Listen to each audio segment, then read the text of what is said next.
প্রথমে আপনার নামটা একটু বলেন। আমার নাম মোহাম্মদ হৃদয়। মোহাম্মদ হৃদয়। হৃদয়, বয়স কত আপনার? 24 থেকে 25। 24 থেকে 25। জন্ম জেলা? মুন্সিগঞ্জ। মুন্সিগঞ্জ, সিরাজদিখান থানা, মুন্সিগঞ্জ জেলা। আপনি জেনে শুনে সবকিছু মেনে নিয়ে, ইনফ্যাক্ট আমি বলবো যে আজকে লাখ লাখ মানুষের সামনে বসেছেন নিজের জীবনের ভুলগুলো, অপরাধগুলো স্বীকার করবার জন্য, কেন? কারণ আমি ভুল করার আগে বুঝতে পারি না যে আমি ভুল করতেছি। এই ভুলের জন্য বা এই অপরাধের জন্য কি আপনাকে কোনো চরম পরিণতির শিকার হতে হয়েছে? শুধু চরম না, আমার মনে হয় কি আমার জীবনের লাইফে এখন আর বর্তমান কোনো কিছুই নেই এই ভুলগুলোর কারণে। জি হ্যাঁ। আমরা শুরু করছি মূল পর্ব। প্রিয় শ্রোতা, আমরা ফ্লোর দিচ্ছি হৃদয়কে। জি বলুন, আমরা একেবারে ছোটবেলা থেকে কিভাবে আপনি অপরাধী হয়েছেন সেই জায়গাটিতে আমরা যেতে চাই। ছোটবেলা থেকেই আমার যখন 8 থেকে 9 বছর বয়স, তখন থেকে আমি মোটামুটি বুঝি। তো আমার আব্বু নদীতে মাছ ধরতো, কিন্তু নদীতে মাছ ধরতো কিভাবে ধরতো সেটা জানতাম না। বাট পেশায় কি মাছ ধরা ছিল? আচ্ছা, ওকে। তো মাছ ধরতো, তো জানতাম না যে কিভাবে মাছ ধরে। তো একদিন শীতের দিনে আমার আম্মু বলে কি, তোর আব্বু তো আসতে দেরি হইতেছে, তো তুই নদীর পাড় গিয়ে দে। দেখি কি ভাই যে আমার আব্বু এই শীতের মধ্যে নদীর মধ্যে উদাম শরীরে লুঙ্গি পরনে নদীর মধ্যে মাছ ধরতেছে পানিতে নেমে। এটা কি মানে এই মাছ বিক্রি করে আপনার পরিবার চলতো? হ্যাঁ, আমরা 4 ভাই বোন ছিলাম, 2 ভাই 2 বোন ছিলাম। জি। তো তখন থেকে আমি বলি কি যে আমার আব্বু এত কষ্ট করে আমাদের খাওয়ায়, আর আমরা তারপরও এরকম মানুষ করতেছি, আমরা বুঝি না যে আমি আমার আব্বুরে হেল্প করবো, যে কোনো বিষয়ে হেল্প করবো। আচ্ছা, তো কীভাবে হেল্প করবো, আমি তো অনেক ছোট কাজ করতে পারি না। বাসা থেকে আম্মু পাঠাইতো স্কুলে, আমি করতাম কি স্কুলে না যায় ইটের ভাটা কাজ করতাম, মানে ওই ফ্যামিলিকে হেল্প করবার জন্য। হ্যাঁ, ইটের ভাটা কাজ করতাম। 1000 এইভাবে ইটাগুলা সওয়াল থাকে, এইভাবে দাঁড়া করে দিলে 1000 ইটা দাঁড়া করে দিলে আমাকে দিত 1.5 টাকা। আচ্ছা। আর মনে করেন 3-4 মাইল জায়গা আমি দৈনিক ঝাড়ু দিতাম, ইটের ভাটার? হ্যাঁ, ঝাড়ু দিতাম। তো ওইখান থেকে সপ্তাহে দিত আমাকে 120 টাকা। আচ্ছা। তো ওগুনি দিয়ে আব্বুকে হেল্প করতাম, কিন্তু আব্বু সেটা জানতো না। আব্বু জানতো যে আমি স্কুলে যাই। তো এই টাকাটা কোথা থেকে আসতো জিজ্ঞেস করতো না? না, আব্বু মানে ফার্স্ট টাইম যখন আমি প্রতি সপ্তাহে তো টাকা দিত, তো সপ্তাহ জানানোর আগে আব্বু আর কি যে দেখে যে স্কুল থেকে আসলে চেহারা একরকম আর কাজে থেকে আসলে আর একরকম না। তো আব্বু একদিন সরাসরি দেখছে আমাকে, বাসায় এসে ওই জায়গায় কিছু বলে নাই, বাসায় এসে মতন আব্বু আমাকে বলে কি যে কিরে তুই কই গেছিলি? আমি তো স্কুল থেকে এলাম। পরে যেই মাছ ধরার কাজ করতাম কয় হ্যাঁ ইটের বাটা আবার স্কুল হইলো কবে? তারপরে আমার করছে কি রশি দিয়ে হাতে পায়ে বাইন্দা বুকের উপরে এই পাথর দিয়ে থইছে, তুই লেখাপড়া বাদ দিয়ে এগুলো করতেছিস কি লিখা? পরে আব্বুর কাছে এই জিনিসটা বলি না যে আব্বু তুমি আর কোনো রকম করো, এটা আমার দেখতে ভালো লাগে না। তো আমি বলতেছি কি আমি লেখাপড়া করবো না, আমার লেখাপড়া ভালো লাগে না। পরে অনেক মারলো, আমার নানু এসে ফিরাইলো। পরে যাক লেখাপড়া বাদই দিয়ে দিলাম। মানে ওই দেখার পর থেকে এই কারণে আপনি লেখাপড়া বাদই দিয়ে দিলেন? কয় ভাই বোন ছিলেন আপনারা? আমরা 2 ভাই 2 বোন। আপনি কি সবার বড় না ছোট? না, আমি হচ্ছে 3 নাম্বার, আমার ছোট আরেক ভাই আছে। আর আপনার বড় যে সবাই বোন? তারপরে আস্তে আস্তে ইটের ভাটার কিছুটা কাজ শিখলাম। তো ইটের ভাটার কাজ তো চলে 6 মাস। 6 মাস করলাম। তারপরে এখন কি করব, বর্ষার সিজন। তারপরে এক দোকানে কাজে লাগে, দেখি দোকানে কাজে লাগলে টাকা টোকা দেয় না, খালি খাওয়ায়। তো এটা তো আমার চলবো না। তারপর আস্তে আস্তে এই আমাদের এলাকায় যারা নেশা করে তাদের সাথে পরিচিত হই। কিভাবে পরিচিত হলেন? এই যে আমাদের মানে আমার সিনিয়র যারা আছে তারা কইতো যে একটা সিগারেট নিয়ে আগা বা ওই জায়গাতে এটা নিয়ে আগা, তখন তো জিনিসটা বুঝতাম না যেগুলো কি। ওই জিনিসটা নিয়ে আগা বা ওই যে 20-50 টাকা দিত যে এটা নিয়ে আগে ওই জায়গাতে ওই লোকটা খারাপ হয়েছে, তুই গেলে দিয়ে দেবো। আচ্ছা। তো নিয়ে আসতাম, পরে করে থেকে 20 টাকা 50 টাকা দিয়ে দিত, ওকে নিয়ে এটা তুমি মজা খাইছি। আচ্ছা। তো তখন বুঝতাম না যে এগুলো কি। যখন আস্তে আস্তে বুঝি তখন আস্তে আস্তে মানে ওদের কাছ থেকে সিগারেট খাওয়া হয়ে গিয়ে। আচ্ছা। সিগারেট খাওয়া শিখা বলায় তো একদিন সিগারেটের ভিতরে গাঁজা ভরা ছিল, কয়েক নিয়ে এটা ধরা। তো ধরাইতে লইছে মন দেখে এরকম যেন একটা গন্ধ হইতেছে।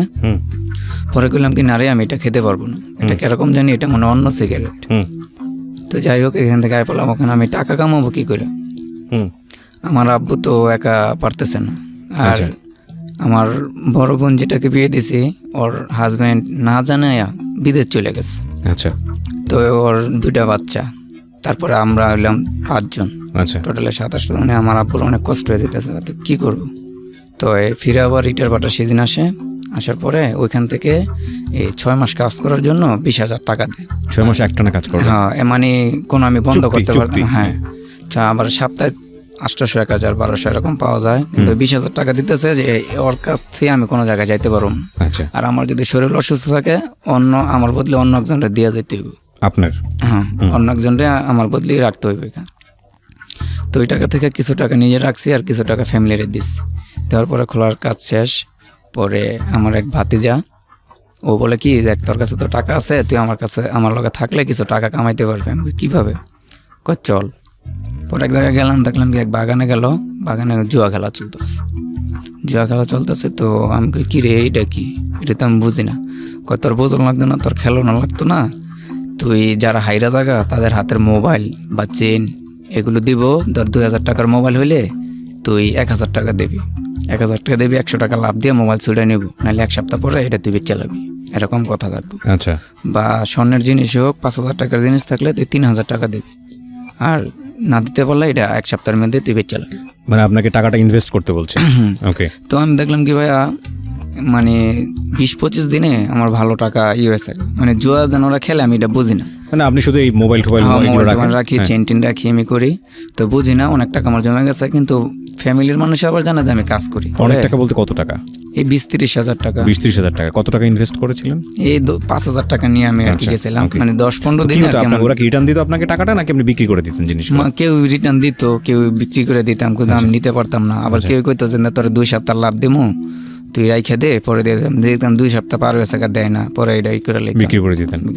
আবার আমি তো যেহেতু খেলতাম না, যারা জিততো না এরা আমার 300, 400, 200, 100 টাকা দিয়ে যেত। আচ্ছা। কারণ যেহেতু আমি সুদে টাকাটা লাগাইতেছি, অনেক সময় অনেক ঘনিষ্ঠ লোক আছে, ওর মোবাইলও নিতে পারতাম না বা চেন টেনও নিতে পারতাম না, এমনি টাকাটা দিতে হইতেছে যে বাসায় গেলে দিয়ে দেবো। আচ্ছা, এরকম তখন 200-300 টাকা দিয়ে দিত। তো দিয়ে দিত। তো এমনি আমার 10-15-20 দিনে মনে করেন আমার 20-25 হাজার টাকা হয়ে গেছে। আচ্ছা। তো একদিনকে লোকজন কম খেলার জন্য। বয়স কত তখন আপনার? তখন কত 14 থেকে 15। ওকে ওকে। তারপরে লোকজন কম, তারপরে আমি বলি কি ওই আমি তো এটা বুঝি না, আমার একটু বুঝাও। তো তোরা খেলতাছস, আমি যে কোনো একজনের লগে যদি ধরি তাহলে কি আমার পাইলে দিবি? হ্যাঁ দেব। তো আমি বুঝি না এগুলো। তো একজনের লগে কি করতেছে, ওরা লোক ছিল 3 জন আর আমি 4 জন। আমি জানি না ভাই ওরা কি মিলে হইলেছে না কি, সেটা আমি জানি না, কিন্তু আমি যেই পক্ষে যাই আমি পাই না। ঠিক আছে, আমি পাই না। তো এরকম করতে করতে আমার সব টাকা গেল একদিনই 20,000 টাকা শেষ। একদিনই শেষ। তো এরকম করতে করে খেলাটা শিখে গেলাম। এটার দিকে ভাই আমার অনেক নেশা, পারে না মানে আমি কেউ মাইরে হইলে ওই টাকা জোগাড় করে খেলি। তারপরে আবার ফ্যামিলির মধ্যে টাকা দিই ঠিকই, যেহেতু আমার আব্বুর প্রবলেম, ফ্যামিলির মধ্যে টাকা দিই কইতে ঠিকই, কিন্তু না মাঝে মাঝে আব্বুর কাছে ধরা পড়ে দিতাম। আম্মু তো তাড়াতাড়ি শুয়ে পড়তো, কিন্তু জানতো যে এলাকার মধ্যে সবাই জানতো যে আমি খুব ভালো। আচ্ছা। এমন সময় এক মেয়ের সাথে আমার পরিচিত হয়। মেয়ের অরিজিনাল বাড়ি হচ্ছে বরিশাল, জি, থাকতো পাগলা নন্দলাপুর। 14 ফেব্রুয়ারি দিন আমি একা ঘুরতে এসি মেরি অ্যান্ডারসন পার্কে পাগলাম। তো মেয়েটা দেখে আমার দিকে তাকায় রয়েছে, হাসতেছে। আমি বলতেছি যে আজকের এরকম একটা দিন একা একা ঘুরতে এসি, তো মেয়েটারও দেখা যায় একা, দেখি কি বলে। তো বললাম যে আপনাদের বাসা কোথায়, বললো। পরে আমাকে আপনার কন্ট্যাক্ট নাম্বারটা দেন। পরে অনেক রিকোয়েস্ট করার পরে দিছে, আস্তে আস্তে কথা বললাম, তার সাথে একটা সম্পর্ক হইলো। তো সম্পর্ক হওয়ার পরে যে আমি যেন এত এসব কিছু করি, এটা তো আর মেয়েদের কাছে বলা যায় না বা উচিত না। এখন তো আমার টাকার দরকার, আমি টাকা পাবো কোথায়? আচ্ছা। তো ওই মেয়ের কাছ থেকে আমি মানে যে কোনো কিছু বইলা মেয়ের কাছ থেকে 5,000 টাকা নিই। তো ওই সময়ে আমার এক লোকের সাথে পরিচয়, কয় কি দেখ তুই আমার সাথে ব্যবসা করবি? আমি কই কিসের ব্যবসা? কয় যা কিছু আছে আমি বুঝবো, খালি তুই আমার লগে থাকবি, আর তুই কিছু টাকা পারলে লবি, না পারলে নেই। আমি কিছু আচ্ছা ঠিক আছে। আমার এক এলাকার এক মানে পাড়াপড়শি হিসাবে ভাই, বড় ভাই, তো ওর সাথে কথা বললাম। কয় তুই টেকনাফ যাবি, তোর কোনো কাজ নাই, তুই খালি যাবি ওই জায়গায় 2 দিন বা 1 দিন থাকবি, থাকার পরে তুই আমরা ফোন দিলে ফের আবার চলে যাবি। আমি বলছি আচ্ছা ঠিক আছে। তো আমার সাথে ওই সময় ফোন নেই, তো ওরাই টিকিট কাটি দিল, ওরা গাড়ি তুলে দিল। আমি কই তাহলে ওই জায়গায় চিনমুখী করে, কই যে জায়গায় গাড়িটা থামবো ওই জায়গায় দেখবি যে লোক দাঁড়ায় আছে। আর আমার হাতে বিস্কিট ছিল, এই জায়গা থেকে বিস্কিট নিতে বলছে, 10 কেজি বিস্কিট ছিল। বিস্কিট নিতে বলছে 10 কেজি? আচ্ছা, বিস্কিট মানে অরিজিনাল বিস্কিট? হ্যাঁ, অরিজিনাল বিস্কিট, মানে ঢাকা থেকে টেকনাফ নিতে বলছে আর কি, ওই এলাকার লোক। পরে কয় তোর হাতে বিস্কিট দেখলোই, আর তুই কোন কালারের শার্ট পরে যেতেছস, এটি সব করে দিয়েছি। তুই গাড়িতে নামানোর আগে দেখবি হ্যাঁ খাড়া গেছে, ঠিকই যাই দিয়ে হ্যাঁ ওই জায়গায় দাঁড়া গেছে। তো আমি বাসে থেকে নামার পরে সাথে আমাকে জিজ্ঞেস করছে যে তোমার মোবাইল কই? আমি মিথ্যা কথা বলছি যে আমি তো মোবাইল আনতে ভুলে গেছি, তাড়াহুড়া করে আস্তে আস্তে মোবাইল আনি। পরে ওই 2 লোকের নাম বললো, যার আন্ডারে আমি গেছি। হ্যাঁ তোমার কি হয়, নাম বলা যাবে? হ্যাঁ আপনি বলতে পারেন, বাট আমরা প্রচার করবো না, সমস্যা নেই। নাম বলেন, আপনার মতো করে বলেন। একজনের নাম হচ্ছে যে আমার বড় ভাই হিসেবে পরিচিত, আরেকজন আছে আমার মামা পরিচয় দিয়েছি, তার নাম এই দুজনই আপনাকে পাঠিয়েছিল?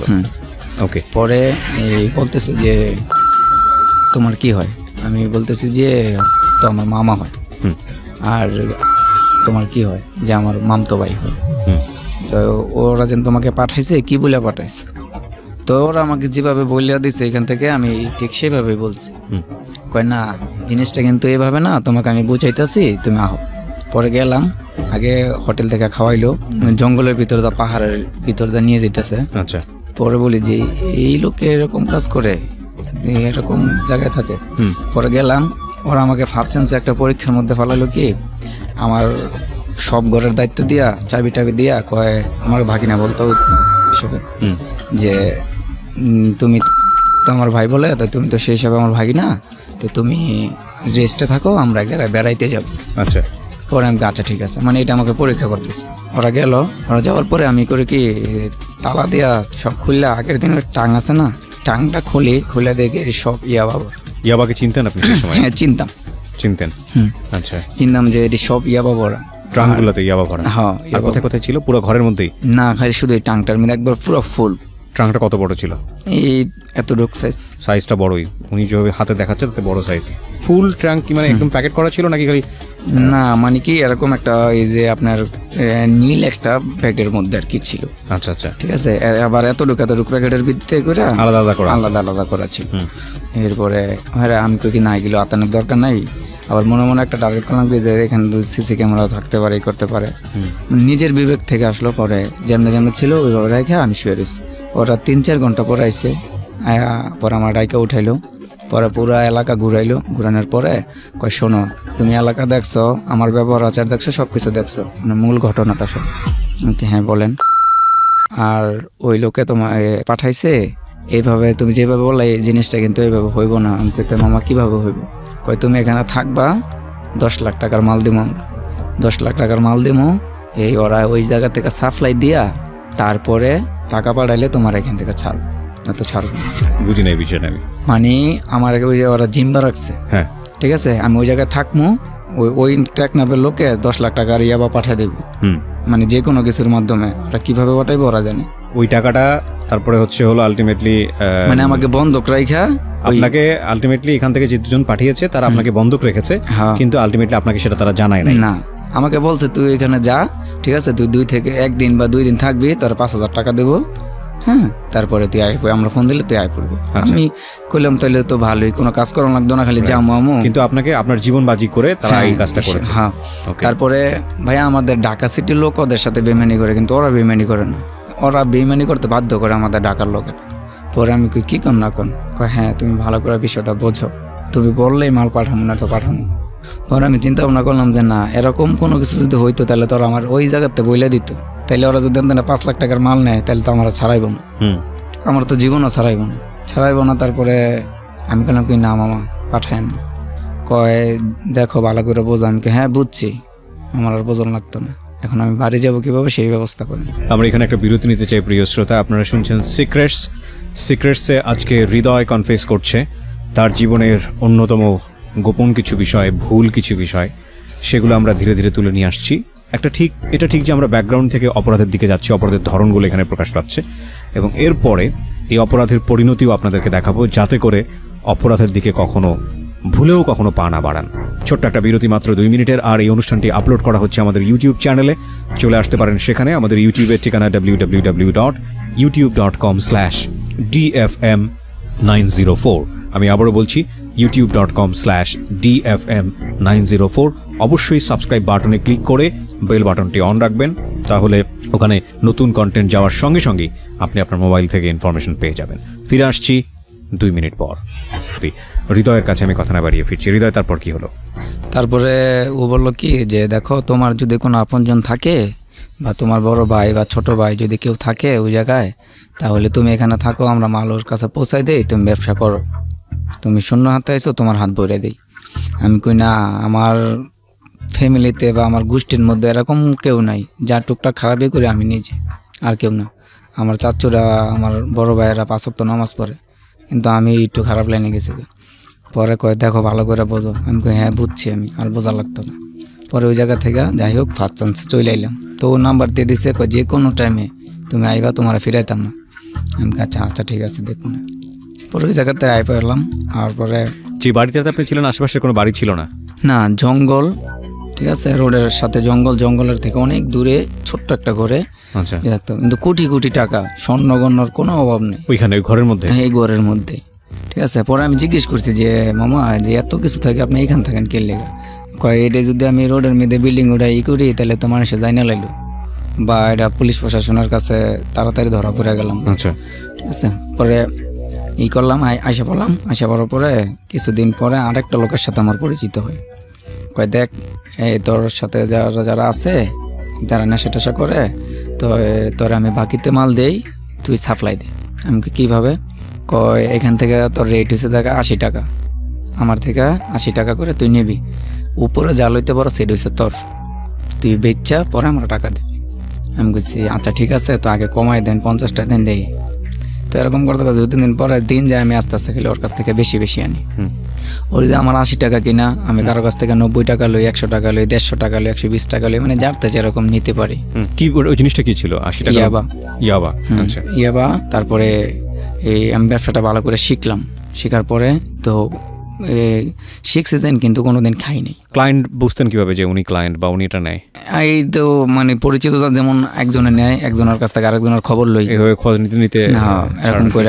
আবার মনে করেন যে অনেক বন্ধু বান্ধব আছে যে কিরে বেচে কই, তো ওদের কাছ থেকে আবার গোপন রে আমার নিজের কথা, যে আমার অন্য একজন আমার আছে যে আমি আইনে দিতে পারবো, আমার কথা কইলে টাকা কম দিব, ঠিক আছে, এইসব করে অন্যজনের নাম কই আমি নিজেই দিতাম, অন্যজনের নাম কই। তো এরকম করতে করতে আমি ব্যবসাটা ভালো করে বুঝি। আচ্ছা, বোঝার পরে তো আমি কোনোদিন খাইনি, আর কেউ বলো না যে খা। তো একদিনকা আপনার কক্সবাজার যাব, এক বড় ভাইয়ের সাথে কক্সবাজার যাবো। তো বলতেছে কি, তুই তোর সাথে যদি কোনো মেয়ে নিতে পারস তাইলে খুব সুবিধা হয়, ভালো হয়। আমি কিন্তু মেয়ে পামো কই? তুই যে মেয়েটার সাথে আমার রিলেশন ছিল, তো আমি চিন্তা ভাবনা করলাম যে ওই মেয়েরে নিয়ে যাবো, বিয়ার কথা কই, ওই মেয়েরে নিয়ে যাবো। আচ্ছা, পরবর্তীতে আবার মেয়েটা নিলে সুবিধা হয়, মানে উদ্দেশ্যটা কি? মানে মেয়েদের রাস্তাঘাটে চেক করে না। আচ্ছা, তো কোনো কিছু আনতে গেলে মেয়েটা মানে যে আমাদের যে বয়সটা ওইরকম, মানে ভালো করে সাইজা গুজা গেলে, এমনি করে গেলে ভাবে যে হানিমুন করতে গেছিল বা ঘুরতে গেছিল, এরকম টাইপের কিছু। ওকে। তো ওই মেয়েরে নিয়ে যাবো পরিকল্পনা, পরে ভাবি যে না, ও তো আমাকে অনেক ভালোবাসে, ও আমাকে অনেক বিশ্বাস করে, তো ওর সাথে এটা করা উচিত হবে না। পরে এমন টাইমে ওই মেয়েটা আমাকে ফোন দেয়। ফোন দেওয়ার পরে বলে, দেখো আমার তো বিয়ে ঠিক হয়েছে। ওর বড় কিন্তু আরও 2 বোন আছে, কিন্তু আমার সাথে রিলেশন দেখে ওর আব্বু আম্মু বিয়ে ঠিক করে বলেছে। তো আমি কই কি, তো এখন কী করবা? আমি চলাম। আমি কই তাহলে আয়া পড়ো। তো আয়া পড়বো, মানে আমার পকেটে ভাই একটা টাকাও নেই। তো আমার এক সমান বয়সে আমার এক চাচ্চু, আমি সব কিছু ওর কাছে শেয়ার করতাম, বা ওর রুমটা একটু সেফটির মধ্যে ছিল, রাত্রে গিয়ে আর কি ওর রুমে শুইতাম। পরে আমি কই, চাচ্চু রে দেখ, এরকম এরকম ওই মেয়ে তো চইলাইতেছে, এখন আমার পকেটে তো টাকা নেই। কয় আর আমি আছি না, চিন্তা করিস না। তো ওরে ফোন দিলাম যে কই আছো? কয় তুমি চাষেরা দাঁড়াও, নারায়ণগঞ্জ চাষেরা দাঁড়াও, আমি আইতেছি। আচ্ছা ঠিক আছে। তো আমার পকেটে শুধু 120 টাকা। তো গেলাম, 120 টাকা দিয়ে আগে চাষেরা আইলাম, আমাদের এলাকা থেকে চাষেরা হওয়ার পরে। তো আমি আইসেই করলো কি, আমার হাতে 6,000 6,500 মতো টাকা দিলাম। এই টাকাগুলো তোমার কাছে রাখো। আমি আবার সাথে সাথে আমার চাচুর কাছে দিচ্ছি। দেওয়ার পরে যেমনি হোক আর কি, ওদিনকে বিয়েটা হয় নাই, রিটার্ন বাড়িতে পাঠিয়ে দিছি, যে আমার ফ্যামিলিতে এখন সম্ভব না নেওয়াটা। তার 1 সপ্তাহ পরে ওদের বাড়ির সামনে থেকে আমি নিয়ে এসেছি মেয়েটাকে। হ্যাঁ, নিয়ে এসেছি। তারপরে রাত্রের বেলা আইসি, তো বিয়ে আমাদের দিতে চায় না এলাকার ইয়েরা, কয় এত ছোট বয়সে বিয়ে দেওয়া এটা হতো না। কত সালের ঘটনা এটা? এটা 2014, মানে আজ থেকে 3-4 বছর আগের ঘটনা। হ্যাঁ 13, না সরি ভাইয়া, 13তে 2013-তে। আচ্ছা। তারপরে ওই মেয়েটাকে নিয়ে আসলাম। নিয়ে আসার পরে বলতেছে যে না, এত ছোট মেয়ে বিয়ে দেওয়া যাবে না, আমাদের পরে মামলা হইব, হইব, সে মেয়ের বাপ মা মাইনে নিব না। পরে ওই মেয়ের বাপ মার কাছে ফোন দিল। ফোন দেওয়ার পরে বলতেছে কি যে আমার মেয়ে যেহেতু গেছে গা, আমার বড় আর 2টা মাইয়া আছে, এখন পুরা রাইতে গেছে গা, আর এখন তাও সম্ভব না দিনের বেলা ছাড়া, তইলে আরও তো বদলাম, মানে মাইয়া গেছে গা, কী করুন, আপনারা যেটা ভালো মনে করেন এটাই করেন, যদি বিয়ে দেওয়ার মনে করেন তাহলে দিয়ে দেন, কিন্তু ফেরত পাঠায়েন না। আচ্ছা। তারপরে বিয়ে দিল, গুস্টুস দিয়া করে। আমাদের এক ফুফা ছিল, ফুফাই বইলা আপনার ফ্যামিলি থেকে মানলো মেয়েটাকে? হ্যাঁ, মেয়ে মানে ফ্যামিলি থেকে প্রথমে মানে নাই, পরে আমি আইনা নার্ভাস হয়ে গেছি যে হ্যাঁ আমি কী করলাম।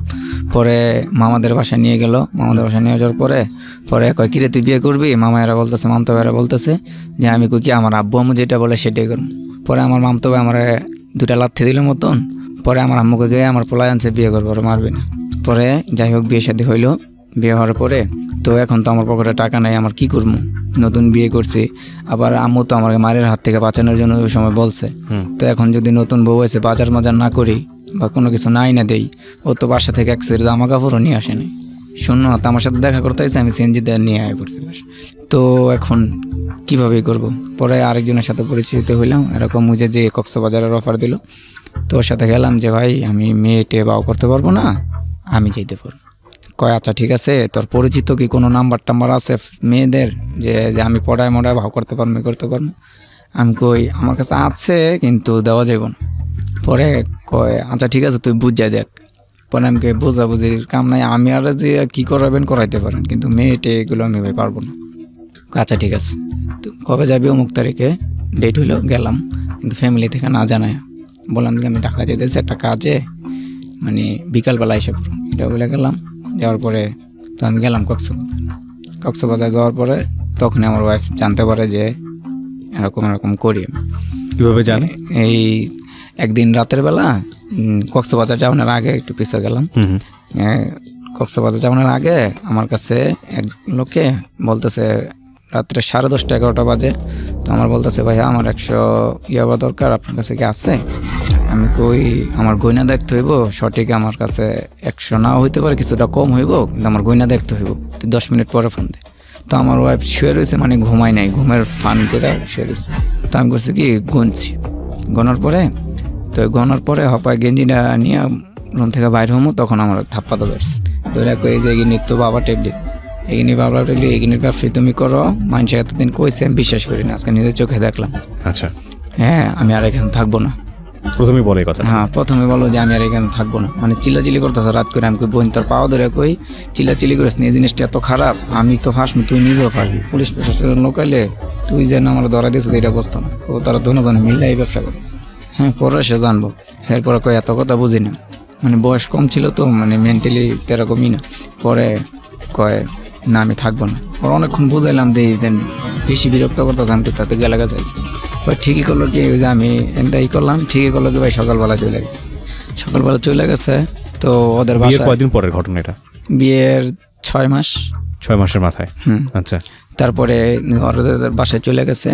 তো যেমনি হোক মুজায়া 1-1.5 মাস পরে আবার ফিরে নিয়ে এসে আমি বলছি যে আমি ভালো হয়ে গেছি, আমি এগুলো আর করি না, কই বিশ্বাস করি না। আমি তুমি আম্মুর কাছে ফোন দাজি কবি করো। তো আম্মু দেখছে যে না কয়দিন ভালোই ছিলাম। আপনার ফ্যামিলি মোটামুটি সবাই জানতো যে আপনি এটার মধ্যে ইনভলভ? হ্যাঁ মানে ফ্যামিলি কোনোদিন দেখে নাই, মানে মানুষের মুখ থেকে শুনতো যে তোর পোলা জুয়া খেলে বা আবার ব্যবসা করে। তো আমার আম্মু বলতো যে আমার পোলার তো যে সবসময় বাসায় দেখি। তো ওটার কাজ তো ভাই বেশি না, এমন একটা লোক অমুক জায়গায় দাঁড়া আছে, আচ্ছা ভাই আপনার খারান। তো ওই যে আমার বাসায় কোথায় রাখতেন এগুলো? আমি বাসায় রাখতাম। কোথায় রাখতেন? অন্য জায়গায়। আচ্ছা। যেমন ধরেন বাসার আশেপাশে রাখতাম, মানে ঘরের ভিতরে আর কি না।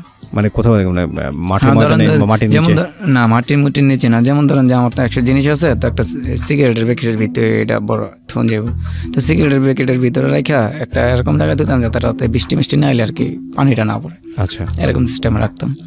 তো আমি বলতেছি না ওই কাজের সময় কাজ করে ঠিক মতো না, ঘুমাইতেছে এই করে। তো আমি নেশাটা করলে সে ভাই আমার সময়টা বাইরে বেশি দিতে হবে, আমি তো নেশা করি না, বেচছি কিন্তু করি না। এরকম করতে করতে একদিন তো ওকে চলে আসলো 1 মাস পরে? হ্যাঁ 1 মাস পরে চলে আসার পরে দেখে যে না ঠিকঠাক মতো চলতেছি, কাজ করতেছি ভালো, কিন্তু আমি তো এটা করি। আবার কিছুদিন পরে আবার যাই নিয়ে এলো আমার ওয়াইফ, মানে সরাসরি দেখছে। আচ্ছা, ঠিক আছে, মানে দেখছে বলতে কি যে আমি ওই যে ভুলে আর কি পকেটে রাখা গোসল করতে গেছি, মানে বন্ধু বান্ধবের কথা তালে বাসায় এসে পড়ছি আর রাস্তায় থুয়ে মনে নাই, তো পকেটে ছিল। তো ও করছে কি আবার ওই যে গরম থেকে আসছি, ও বলছে কি যে প্যান্টটা ধুয়ে দিই। তো এই প্যান্টের পকেটে হাত দিয়ে দেখে কে কিনে, কারো কাছে কোনো কিছু বলে নাই। আমার কাছে মনে হয় 70,000 থেকে 75,000 টাকা ছিল, এখান থেকে শুধু 100 টাকা নিয়েছে। 100 টাকা নিয়ে মানে টাকাটা সে জানতো কোথায় থাকে? না টাকা তো মানে বেশিরভাগ ওর কাছে মানে পরিমাণের বেশি না, 2-1 হাজার টাকা ওর কাছে দিয়ে রাখতাম, হ্যাঁ। আর বাদ বাকি টাকা আমি কোথায় থুইতাম ওই দেখতো, কিন্তু কোনোদিনও ধরতো না। 2 টাকা লাগলেও 5 টাকা লাগুক 10 টাকা লাগুক হয়তো আমার আম্মুর কাছে চাইতো, না তো আমার কাছে চাইতো, কখনো নিত না, নিজে হাতে কখন নিত না। ইচ্ছা করে নিত না। তো যাই হোক, ওখানে 70-75 হাজার টাকা ছিল, ওখান থেকে মাত্র 100 টাকা নিয়ে। শুধু 100 টাকা নিয়েছে। আচ্ছা, 100 টাকা নিয়ে তারপরে ও চলে গেছে। তো বলে দিছে যে আমি যে এই জায়গায় আইসি কইবা না। তো আমি বাসায় এসে গোসল করে প্রচন্ড আইসি। নীতিবান একটা মানুষ, এবং এত টাকা, ও তো গরিব পরিবারের সন্তান, হ্যাঁ, ওরা 5টা বোন, কোনো ভাই নেই। গরিব পরিবারের সন্তান, এত টাকা যদি একসাথে দেখে ছোট মানুষ, তার তো খুব স্বাভাবিকভাবে বিভিন্ন জিনিসের শখ আছে। সো হয়তো এই জিনিসটা সে ওভারলুক করতে পারতো, আপনার এই খারাপই ব্যাপারটা ওভারলুক করে সে বলতে পারতো যে আমাকে এটা কিনে দাও, ওটা করে দাও, এটা করে দাও, যে করতে লোভী হতে পারতো, কিন্তু সেটা সে হয় নাই। না, ভেরি ইন্টারেস্টিং। হ্যাঁ, ওর সবসময় একটা জিনিস ছিল কি ভাই, যে তুমি সৎভাবে চলো, তুমি আমাকে যাই না দেবা তাই আমার চল। বিউটিফুল, ভেরি গুড, ঠিক আছে? এক্সেলেন্ট। হ্যাঁ, আমার ফ্যামিলি এই সাপোর্টটা দিত আমাকে, যে তুই সৎভাবে 10 টাকা আইনে দে, 10 টাকা দে, আমরা চলে যেতে পারবো, কিন্তু লাখ টাকার আমার তো দরকার নেই। জি। ঠিক আছে? তো পরে আমার তো হলো যে আমার বাপ এত কষ্ট করছে, এই করছে, আমার জিতে হলো ওইটা। তো আমি করলাম কি, যে ওদের বাসায় খবর লইলাম যে ওদের বাসায় যায় নাই। তো যায় নাই, আমি কই যে একদিন রাতের বেলা যামু, না খবর না দিয়ে যাম। তো এরকম করে প্রায় 3-4 মাস হয়ে গেল। ও আমাকে ফোন দেয় না, আর ও জানে যে ওকে যদি আমাকে ফোন দেওয়া যদি শুধু আমার মুখের হ্যালো হনে, তাহলে ও থাকতে পারতো, আচ্ছা, চলে যাবে, এরকম টাইপের কিছু। সেই জন্য জিত, যে ফোনের আশেপাশেও যায় না। তারপরে এই একদিনকার রাতের বেলা আমি গেলাম মতন আমাকে ফেরত দিয়ে দিল। ও মানে ওর বোনের বাসায় ছিল, তো ওর বাপে আর ওর আম্মু যেই রুমে থাকতো, তো সেই রুমে আমি গেলাম, করলো যে আমাকে বললো যে না আসে নাই। তো আমার পিচ্ছে একটা শালি আছে, তো ও আবার বলে যে আপু আইসে বইনাগো বাসায়। তো ওই বাসাটা আমি চিনি না, তো ওই বাসায় আমাকে নেওয়া নেই। ওইখান থেকে আর কি রাত করে রাত্রে 11:30-12টার মতো বাজে। পরে রাত্রে ওই জায়গায় থাকলাম, সকালবেলা কথা মতো বইলা ওর সাথে আর দেখা হয়নি, চলে এলাম। চলে ওর পরে এক জায়গার মধ্যে ভাই আমি কিছু টাকা ধরা খাইলাম, এই আবার সহ।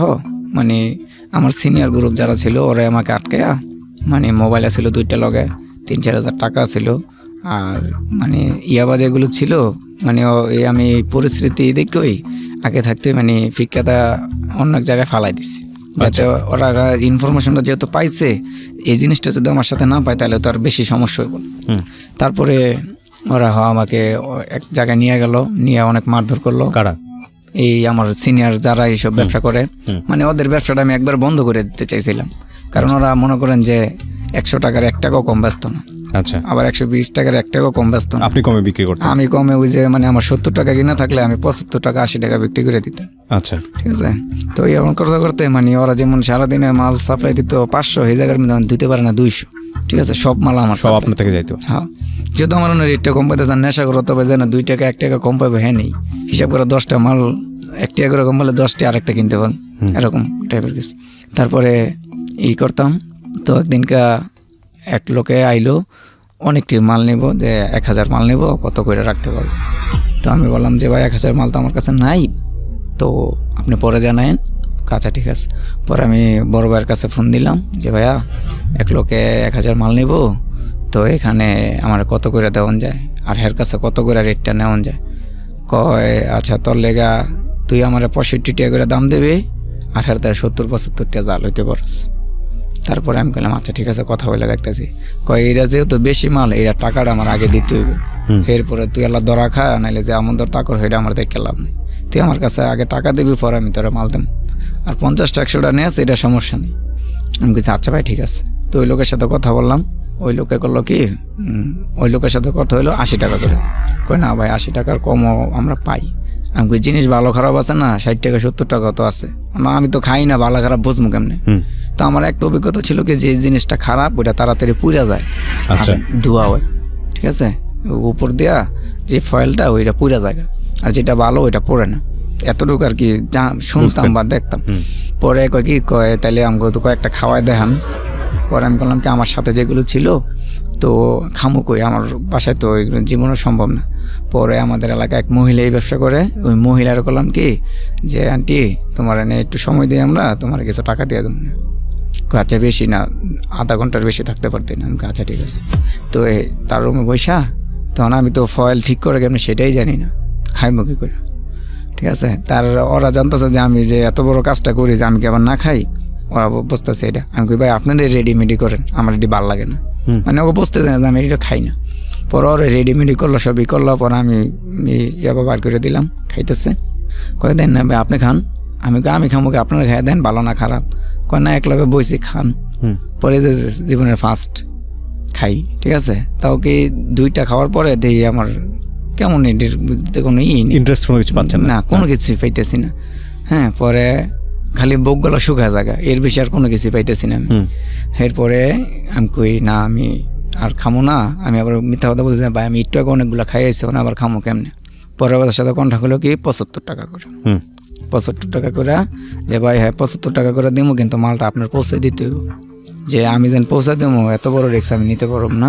আপনি যদি নেন তাহলে আমার সীমানা এতটুক পর্যন্ত। যেমন থানা ভাগ করা আছে না, যেমন ধরেন যে আমার সিরাজদিখান থানা, সিরাজদিঘা থানার আশেপাশে কোনো কিছু হইলে এটা আমি সেফটিতে থাকতে পারবো, টাকা পয়সার বিনিময় হোক, যে কোনো কিছুর বিনিময় হোক, আমি সেটাই। কন্ট্যাক্ট করা ছিল আপনার পুলিশের সাথে? ওকে। আর যদি আমার ফতুল্লা থানার মধ্যে পড়ে যায় তাহলে তো এটা আমার সম্ভব না, ঠিক আছে। আর যেমন পুলিশের আইনের লোক খারাপ আছে ভালো আছে, সবার সাথে তো আরই না। যেমন থানা থেকে আমার ধরতে হইতেছে বা আমাদের এলাকাইতেছে, ওই যারা আমি টাকা দিই করি হ্যাঁ বলে দিতেছে ভাই আপনাদের এলাকায় কিন্তু লোক যেতেছে, এরকম টাইপের কিছু, এর বেশি কোনো কিছুই না। পাতা দেন 2-3 দিন পরে কইলো যে আচ্ছা ঠিক আছে, এক টলার বাউ করলাম। টলারে বললাম যে তোর টলারটা খালি যামু, আমি মাঝে হিসাবে থাকবো, তোর টলারের অমুক জায়গায় মালটা থাকবো, তোর হাতে টাকা দেবো, তুই টাকাটাকে গণ্যেন লইয়া এই সাইডে আইয়া পরে মালটা দেখা দেবে যে অমুক জায়গাতে আছে। তো এই করলাম কি, ওই যে বাল্বের বাক্সটা আছে না, ওই বাল্বের বাক্সের মধ্যে বইরা, বাল্বের বাক্স একটা বাক্সের মধ্যে 1000 টাকা। ওকে।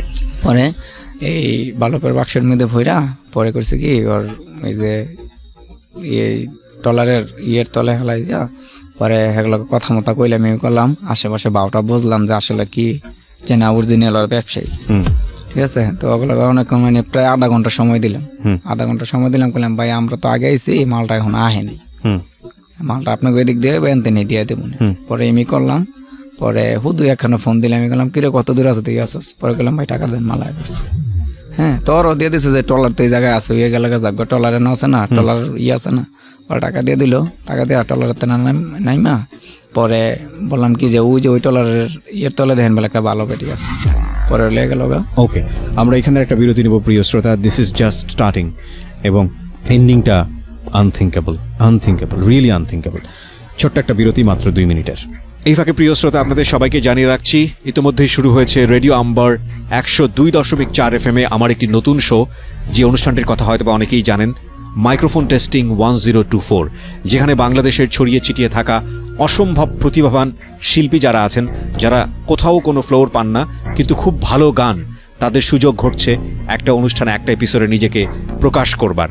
আপনি যদি খুব ভালো গান করেন এবং আপনি যদি মনে করেন এই অনুষ্ঠানটিতে আপনি অংশগ্রহণ করবেন, তাহলে এই নাম্বারটিতে ফোন দিতে হবে এবং নাম্বারটিতে ফোন দিয়ে ফোন থেকে আপনি যে নির্দেশনা পাবেন সেই অনুসারে আপনি কাজটি করবেন। ফোন নাম্বারটি হচ্ছে 09611001024। আমি বাংলায় বলছি এবং ধীরে ধীরে বলছি, 09611001024। এই নাম্বারটিতে ফোন দিয়ে আপনি নির্দেশনা অনুসারে আপনি কাজটি করবেন। আর এমনও হতে পারে এই অনুষ্ঠানের মধ্য দিয়ে সারা বাংলাদেশ আপনাকে অন্যভাবে চিনবে। সো অপেক্ষা করছি আপনার কলের। Something beyond entertainment.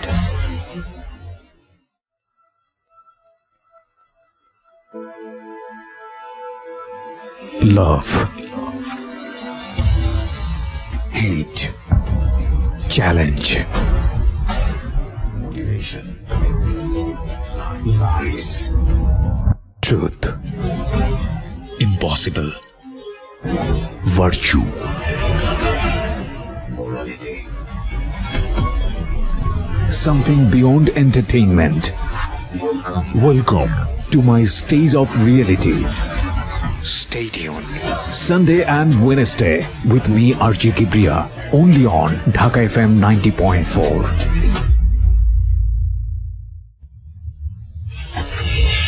Secrets. Something beyond entertainment. স্বাগত আরও একবার। শুনছেন সিক্রেটস ঢাকা FM 90.4-এ। আর এই অনুষ্ঠানে যারা অংশগ্রহণ করতে চান আমাদেরকে ফোন করবেন। ফোন নাম্বারটি হচ্ছে 09-611-904-904। জি, যেখানটা আমরা ছিলাম হৃদয়। তারপরে এরকম করতে করতে ওই আমার ওয়াইফ আবার জানিয়ে ফেলাইলো। জানার পরে ফিরে আবার চলে গেছে যে বলে কি তোমাকে আর সুযোগ দেবো না। 3 বারের বার। তখন আপনার কাছে অন অ্যান্ড অফ কত টাকা থাকতো? তখন কত টাকা থাকতো মানে ফ্যামিলির কাছে বেশি টাকা দিলে তো ফ্যামিলি জানিয়ে ফেলাইবো। জি। তো ওই যা মানে যেমন ধরেন এক জায়গায় কাজে গেলাম 300 টাকা রোজ পাইলাম, ওই সপ্তাহে 2100 3000 2200 টাকা হয়, ওই হিসাবে টাকা দিতাম, কিন্তু বাদ বাকি টাকা আমি রাখি দিতাম। সেই বাদ বাকি টাকা কত টাকা থাকতো? ক্যাশ থাকতো সব? এই মাঝে মাঝে দেখতাম যে 1 লাখ 1.5 লাখ। পরে ও যেদিনকে গেছে এর 2-3 দিন পরেই আমি এক জায়গায় কিছু টাকা ধরা খাই 50-60 হাজার টাকার মতো। কিভাবে ধরা খান? এই টাকাটা রেখে দিল কে? রেখে দিল আমার সিনিয়র গ্রুপ যারা আছে, যে মানে আপনাদের গ্রুপের মধ্যে? হ্যাঁ, আমাদের গ্রুপের মধ্যে আর কি, যে দেখতেছে যে ওদের থেকে আস্তে আস্তে আমি বেশি উপরে উঠে যাইতেছি, ঠিক আছে, যে ওরা যে মালটা যতটা মানে আপনাদের এই এলাকায় শুধু আপনি না, আরো অনেকেই ব্যবসা করে? অনেকে করতেছে। যেমন ধরেন আমি তো মনে করেন যে ছোট্ট, আমার তেনে সিনিয়র অনেক লোক আছে, এরকমও লোক আছে দৈনিক মনে করেন যে 1 লাখ মাল সাপ্লাই আমাদের এলাকায় এখনো, ঠিক আছে। তো এখন বর্তমানে খুবই কম, কারণ যেই যারা করতো তারা র্যাবে ধরে নিছে, কিছু এই মারিমুট খাইছে অনেক। আচ্ছা, ঠিক আছে। তো বলেন, আপনি যেখানটায় ছিলেন যে আলটিমেটলি 50,000 টাকা ধরা খেলেন, তারপরে টাকা। আচ্ছা, আপনি যে ওই যে ইয়াবাটা শুরু করলেন ওদের পাল্লায় পরে, দুটো টান দিলেন বা কি, যে দুটো খাইলেন, তারপরে কি আপনি অফ করে দিয়েছেন নাকি তারপর তুমি খাওয়া শুরু? না, তখন আমি খাই না, আমার অফ, ঠিক আছে। তারপরে ভাই আমার সবচেয়ে একটা খারাপ নেশা ছিল কি, আমার ওই যে জুয়া খেলার নেশাটা তো আস্তে আস্তে বাদ দিয়ে দিলাম। মানে খেলি তো এরকম আগের মতন, আগে যেমন 24 ঘন্টায় খেলতাম মনে করতো, এমনও দিন গেছে ভাই সকালবেলা ফজরের পরে গেছি, ফিরা ফজরের পর পর্যন্ত খেলছি টানা 24 ঘন্টা। হ্যাঁ, 24 ঘন্টা। এই যে খিদা লাগছে, কেউ 100 টাকা 200 টাকা দিয়া খাওয়ানো নাইছে, গোসলও করি নাই, বাসায় নাই, খাইও নাই, এরকম।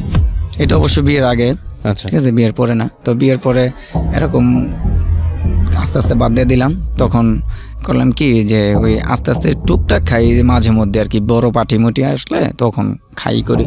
কিন্তু ভাই আমার মেয়েদের নেশাটা ছিল, ঠিক আছে, যেমন মেয়েদের সাথে কথা বলা, ফোন করা বা সময় দেওয়া, এরকম টাইপের বেশি ছিল। তারপরে লস খাইলাম, ওই জায়গা থেকে আইসা বলতেছি যে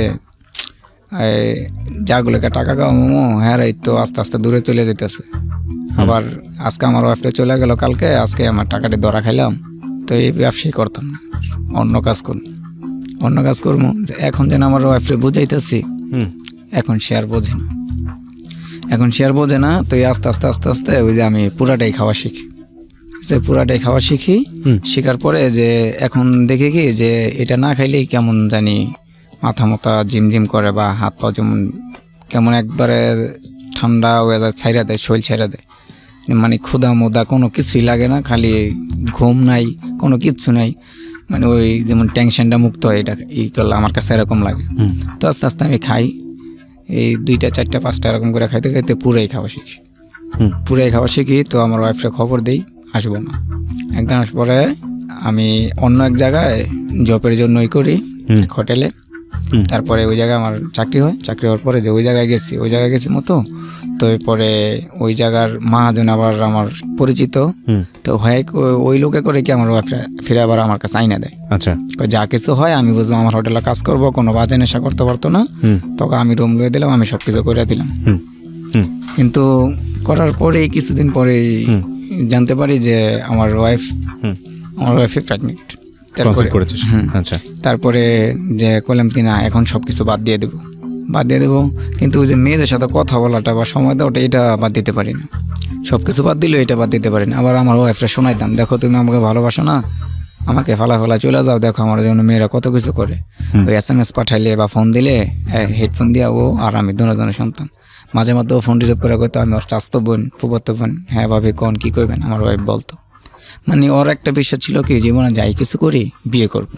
আচ্ছা, এরকম, কারণ ওই আমার কাছ থেকে অনেকবার চলে গেছে, 2 মাস 3 মাস 6 মাস এরকম, পরে দেখছে যে না আমি আগের মতোই আছি, মেয়েদের সাথে যতই কথা বলি সময় দেয়, বিয়ে করি না। আচ্ছা, তারপর থেকে এই বিশ্বাসটুকু আছে।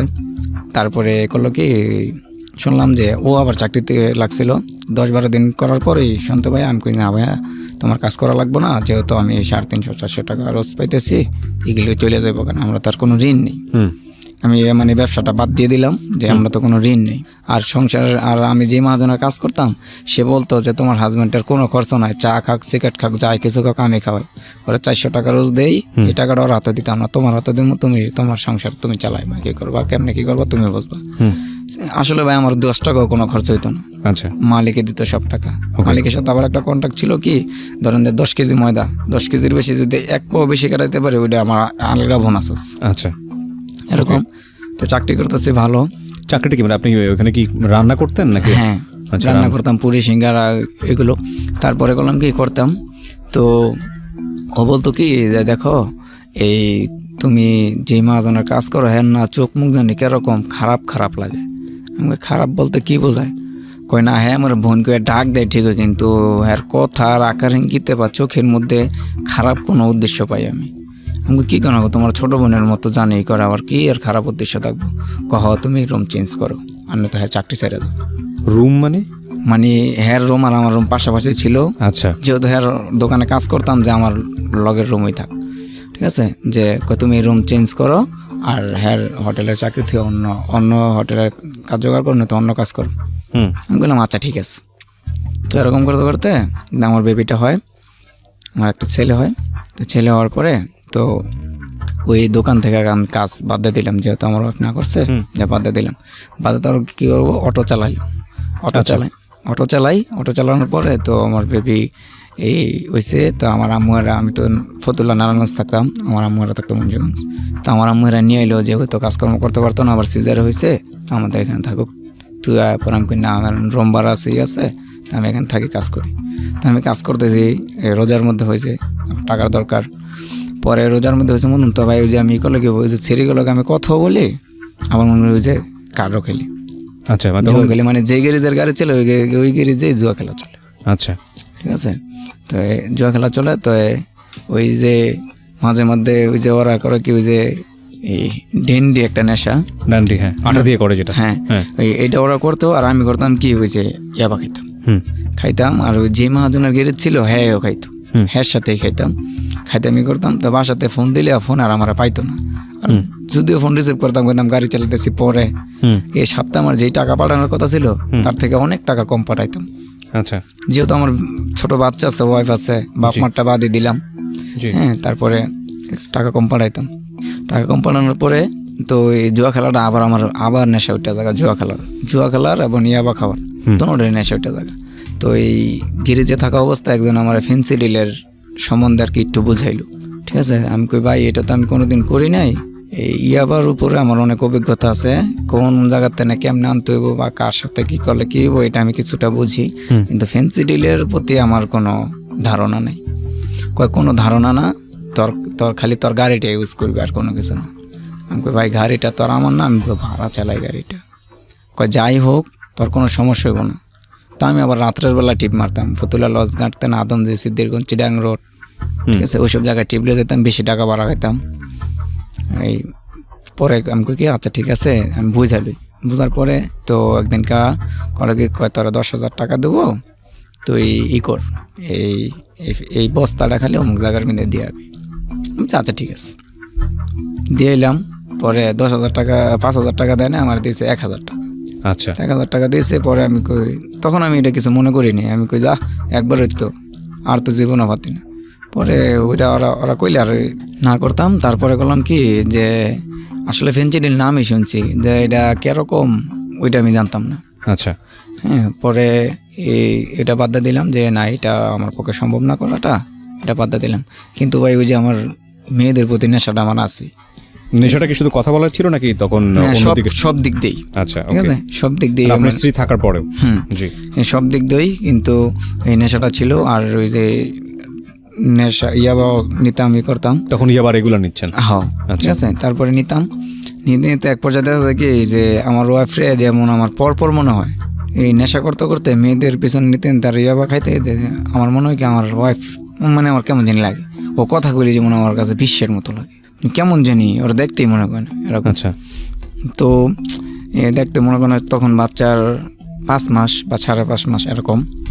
তখন আসলো কি বৈশাখী মেলা। তখন আমার আব্বু আম্মু আসলো এখানে, তো আমাকে বলতেছে কি যে তুমি টাকা দাও, বাজার করবো। আচ্ছা। তখন আবার আমি হোটেলে জবেরই করি, গাড়ি চালান বাদ দিয়ে তখন আবার হোটেলে জব নিই। তো কয় কি কয় তুমি বাজার করে না টাকা দাও। আমি কই টাকা তুমি ঘরে কি বাজার নাই?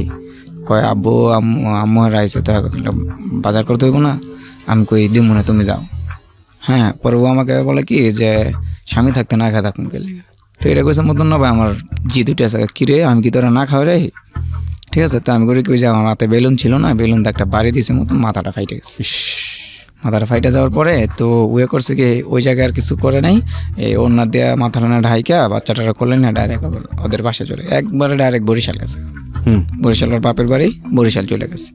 তো আমি যে মাঝে কাজ করতাম, হ্যাঁ শাশুড়িরা দৌড়াই আসি করছে। তো ওই যে আগে যে গাড়ি চালাইতাম, হ্যাঁ তো আবার আমার বাপরে চিনে কবে ভাই ভাবিরে দেখলাম বাচ্চারা কলো করে লয়ে যাইতেছে দুধের প্যাকেটটা হাতে, আর কোনো কিচ্ছু না, বরকা মরকা কোনো কিচ্ছু না, কই গেল ফোন দিয়ে কইতাছে। আমরা এই জায়গাটা থেকেই ফিরে আসতে চাই ঠিক রাত 12টায়। আপনারা শুনছেন সিক্রেটস ঢাকা FM 90.4-এ। আমি আরজে কিবরিয়া আপনার সঙ্গে রয়েছি। আর এই অনুষ্ঠানে যদি কনফেস করতে চান, যদি মনে করেন যে আপনার জীবনের অপরাধগুলো, ভুলগুলো এবং একই সাথে অপরাধ ও ভুলের পরিণতি আপনাকে এমন একটা জায়গায় এনে দাঁড় করিয়েছে যেটা বলে মানুষকে আপনি সচেতন করতে পারবেন যাতে আপনার মতো করে অপরাধের দিকে কেউ না যায়, ভুলের দিকে কেউ না যায়, তাহলে অবশ্যই ফোন করবেন এই নাম্বারে 09611904 আমি আবারও বলছি 09611904 অনুষ্ঠান চলাকালীন সময় আপনারা চলে আসতে পারেন আমাদের ফেসবুক পেজে। ওখানে আমাদের গেস্টের ছবি বা ইনিশিয়ালস ওখানে দেওয়া আছে। আমাদের ফেসবুকের ঠিকানা www.facebook.com/ilovedhakafm। আমি আবারও বলছি www.facebook.com/ilovedhakafm। এছাড়া চলে আসতে পারেন আমার পার্সোনাল পেজটিতেও www.facebook.com/kibria.rj KEBRIA.RJ পেজটি আরজে কিবরিয়া নামে আছে। ফিরে আসছি, আমি আরজে কিবরিয়া আপনার সাথে রয়েছি। হৃদয়, আমরা যেখানটায় ছিলাম যে ওয়াইফ চলে যাচ্ছিল, তারপরে ও একবারে ওর দেশের বাড়ি চলে যায় বরিশাল। 4-5 দিন পরে ফোন দিছে মতো, পরে ওর আব্বু আর কি রাগারাগি করছে কাজে তুই নিজে পছন্দ মতো বিয়ে করছো দিয়ে করছো, তখন আমাকে তো চাপ দাস কিনলি। ও করছে কি ওর আব্বু মরতে না বলে চলে এসছে। তো পোস্তখোলা থেকে আমি আমার বাসায় নিয়ে যাই। নিয়ে যাওয়ার পরে যাই হোক কয়দিন ভালোই চললো, করলো, কোনো ঝগড়া মগড়া কোনো কিছু না। তো পরে এই বৈশাখী মেলায় আমি ফতুল্লা ডিআইটি একটা দোকান দিই, বিশাল বড় দোকান দিই, এই ফুচকা চটপটি এর বিভিন্ন ধরনের জিনিস বিক্রি করি। তো দোকান দেওয়ার পরে তো ও মেলায় যায়। মেলায় যাওয়ার পরে আমি বলতেছি কি যে বাসা থাকতে বলছে যে আমি মেলায় যাবো। আমি বলছি কি মেয়ে মানুষ তো মেলা যাওয়া ভালো না, তোমার কী কী লাগবো তুমি বললো, আমি রাত্রে আইনা দিই মনে হয় তুমি দোকানে ব্যস্ত মস্ত থাকবা, আমি যামই। মানে ও গাড়ামানি করতেছে যে ও যাইবে। আচ্ছা ঠিক আছে, এটা তোর ব্যাপার। তো পরে আমি দোকানদারি করতেছি। পরে আমার দোকানের সামনে গেছে মতন আমি খুব খারাপ আচরণ করছি, যে কুকুরের মতো এখানে দাঁড়ায় সুস্কি লেগে, তোরা মেলাইতে না করছিস, মেলায় সুস্কি তুই বাসায় যা, জেনে মন চায় না। তো বাসায় এসে পড়ছে। তো ওই মুহূর্তে আমি যেই মহাজনের কাজ করতাম, তো ওই মহাজনের বাড়ির সাথে আরেকটা মেয়ে ছিল, ওর আগে 2টা বিয়ে হয়েছে। ওই মেলার মধ্যে ওই মেয়ে গেছে। ওই মেয়ে যাওয়ার পরে যে মানে আর কি আমরা খাওয়া টাওয়াই দিলাম, অনেক কিছু কেনাকাটা দিলাম, যে আমার সাথে তো খারাপ ব্যবহার করে পাঠাই দিলাম, কিন্তু অন্য মেয়ের আমি ঠিকই দিলাম। ঠিক আছে, তো দিলাম, দেওয়ার পরে বাসায় এসি করছি। তো এইটা আবার আমার যেই বাসায় থাকতাম আমি ভাড়া, ওই ম্যানেজার দেখছে, দেখে বলতেছে কিরে তোর জামাই তোরা কী কী দিছে দেখি তো কী কী আনছস। কয় ভাইয়া কিছুই তো নেই, ওর আব্বু তো কেছে রাত্রে লুয়ে আইব। কয় রাত্রে লুয়ে আইব, তোর জামাই দেখলাম আরেক সাইডে কত কিছু কিনে দিল। কোন সাইডে কী কিনে দিল? কয় ওই যেই বাসার কাজ করে ওই বাসার মহাজনের, ওর এতটুকু বিশ্বাস ছিল যে জীবনে যাই কিছু করে বিয়ে করবো না, এই বিশ্বাসটুকু ছিল।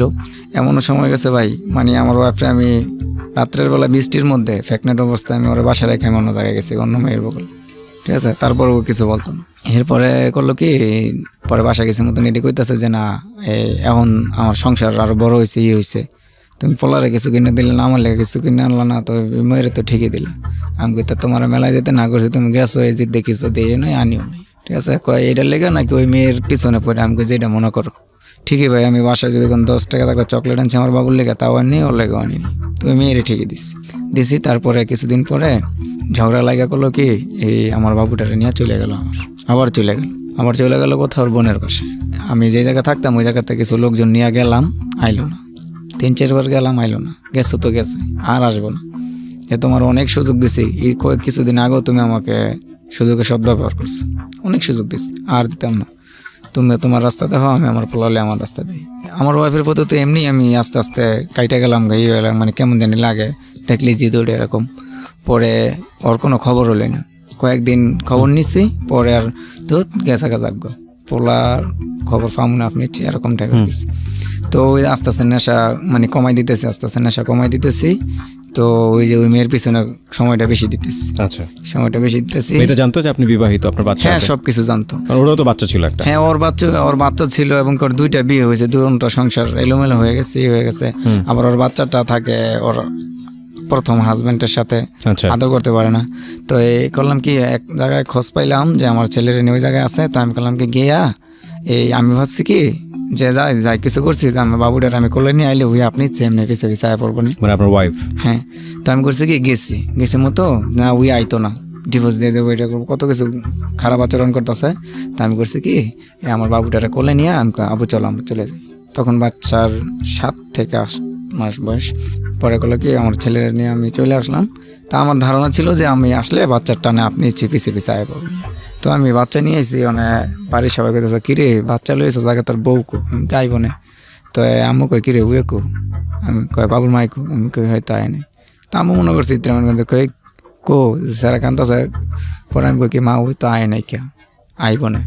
পরে ওদিন কা গেল, ওই কী করছে ভাইয়া, আমি বাচ্চাটার এক মুর্দা আমার বাসায় নিয়ে এসেছি, উয়ে করছে কি, আর এক মুর্দা ওর বাপের বাড়ি গেছে বরিশাল। বাবুর বয়স কত তখন? তখন 7 থেকে 8 মাস। 7 থেকে 8 মাস মাত্র? তো হাঁটা চলা কিছুই শেখেনি? না, কোনো কিছুই শিখেনি। ঠিক আছে। আচ্ছা। তো চলে গেল। পরে করছি কি, যেভাবে হোক ভাইয়া, আবার ওরা মনে করেন যে 2-3 মাস পরে আবার আনছি। আনার পরে মানে আমি কিন্তু ওর একের পর এক বেইমানি করতেই আসছি। ঠিক আছে। ওরা আবার আনছি, যেভাবে হোক ওরা আবার আনছি। আইনা মনে 15-20 দিন বা 1 মাস এরকম হইব, নিয়ে আসছি। নিয়ে আবার কিছুদিন পরই বিয়ে করছে কি, আবার ঝগড়া হয়েছে ওর সাথে। ঝগড়া হয়েছে ওই মেয়েরে নিয়ে। আচ্ছা, ওই মেয়েরে নিয়ে ঝগড়া হয়েছে। ওই মেয়েরে নিয়ে ঝগড়া হওয়ার পরে করছে কি, ওই এবারকার বাবু নিয়ে গেছে। বাবু নিয়ে কই গেছে কোনো খবর নেই, ওর বাপের বাড়িও যায় নেই। তো ওর এক বোন থাকতো টাঙ্গাইল, ওই জায়গায় গেছে। আমি কখনো যাইও না আর চিনিও না। তো ওই জায়গায় গেছে গা। পরে আমি কি করুম, পরে করলাম কি, ওই মেয়েরে করলাম কি, ওই মেয়ে আবার বলছে কি যে তোমার বাচ্চাটারে আমার দেখাই। আমি বলছি আচ্ছা ঠিক আছে দেখো মনে। পরে করছে কি, আবার ওর লগে ভাই আবার বেমেনি করছি আমার বাপের সাথে। আবার করছে কি, কৌশলা নাই না বাচ্চাটা রেখা, আমি কি এখন তুই গেলে যাই, তোর মতো মাই আমার দরকার নেই। হ্যাঁ, মানে দোষ করছে, আমি দোষগুলো সব চাপাই দিছি ওর উপর। মানে তখন আপনার ধ্যান জ্ঞান চলে গেছে ওই মেয়েটার উপরে? ওই মেয়েটার উপরে। ঠিক আছে। যে আমি কই কি, যে নে আমার বাচ্চারা আমার দিয়ে গেছস, আল্লাহ তুই যাই, তোর মতো মেয়ের আমার দরকার নেই। তা আমি ওর প্রতি আর কোনো করি না, যা এখন জানে মন চায় না, ওর প্রতি আর কোনো খবর লই না। তারপরে ওই মেয়েটা একদিন কাকা কি কয়, আপনার বাবুটারে একদিন নিয়ে আসেন। পরে আমি বলছি আচ্ছা ঠিক আছে। ঠিক আছে। যখন আমার বাচ্চার 12-13 বছর বয়স হইব, তখন আমার বাচ্চা সব কিছু বুঝবো যে ওর 7-8 মাসের কাল আর আপন মা ওর রেখে চলে গেছে, তুমি ওকে মানুষ করছো, তখন তোমাকে কখনো পর মনে করবো না বা সৎমা মনে করবো না। আমার ধারণা ছিল এটা ছাড়া ভাই আমার বিয়ে করার কোনো ইচ্ছাই ছিল না। আমি কিন্তু ভাই আমার ব্যাপারে সবই জানতাম, যে ওই নেশা করতো বা ই করতো। মানে আমার ধারণা ছিল কি, যাই হোক আমি তো বিয়ে করছি, আমার ওয়াইফ চলে গেছে, আমার বাচ্চাটা মানুষ করানো তো লোক দরকার। তো ওর একটা বাচ্চা নাই, বাচ্চা আছে দূরে থাকে, তা আমার বাচ্চাটা ওর কাছে থাকলে আমার বাচ্চার যতটুকু করবো আল্লাহ তাআলা আমার বাচ্চার ওর বাচ্চাটারাও ওই এরকম রাখবো, আমার ধারণা ছিল এটা। তো পরে করলাম কি, আমি কই আচ্ছা ঠিক আছে এখন বাসায় যাও, পরে দেখতেছি কি করা যায়, টাকা পয়সার তো দরকার আছে। পরে বাসায় চলে গেল। বাসায় চলে যাওয়ার পরে ওদিনকেই হয়তো ওর বাড়ির মানুষ তো আগেই কিছু না কিছু জানে, আমার লগে যে সম্পর্ক এটা আগেই জানতো। জানার পরে তো ওরা বলতেছে আজকের মেয়েদের বিয়ে দিয়ে দেবো। ওরা আবার অন্য সম্পর্কে ওর মামা হয়। ঠিক আছে। ওদের বাসায় ম্যাচ খাইতো, ওর আম্মুরে আপু বলতো, আর ওর মামা হিসাবে ওর ইত্রামানি ফাজলামানি করতো। মানে ওর মামাই এখন ওরা চাইতেছে বিয়ে করতে, আর ওর ফ্যামিলি মেম্বারও চাইতেছে দিতে। আচ্ছা, ঠিক আছে। তো দিতে চাইতেছে। আবার ওর ছোট যেই ভাই, ওই ভাই আবার জানতো আমার লাগে সম্পর্ক এরকম, আমার জানতো। আর ওর ছোট ভাইয়ের সাথে আমার একটা ভালো সম্পর্ক আছে। তো ওয়া বলতেছে কি, রুমের ভিতরে সবাই কথা বলতেছে সন্ধ্যার সময়। তো মানে বিয়ে আজকেই শিওর। তো আমার এমনি ফোন টোন দেয় নাকি, ওর ভাই করছে কি সবাই না ঘরের ভিতরে তালা মাইরা কয় কি তুই আপাতত ওখানে কোনো জায়গায় যায় থাকগা, পরে দেখতেছে কি করা যায়।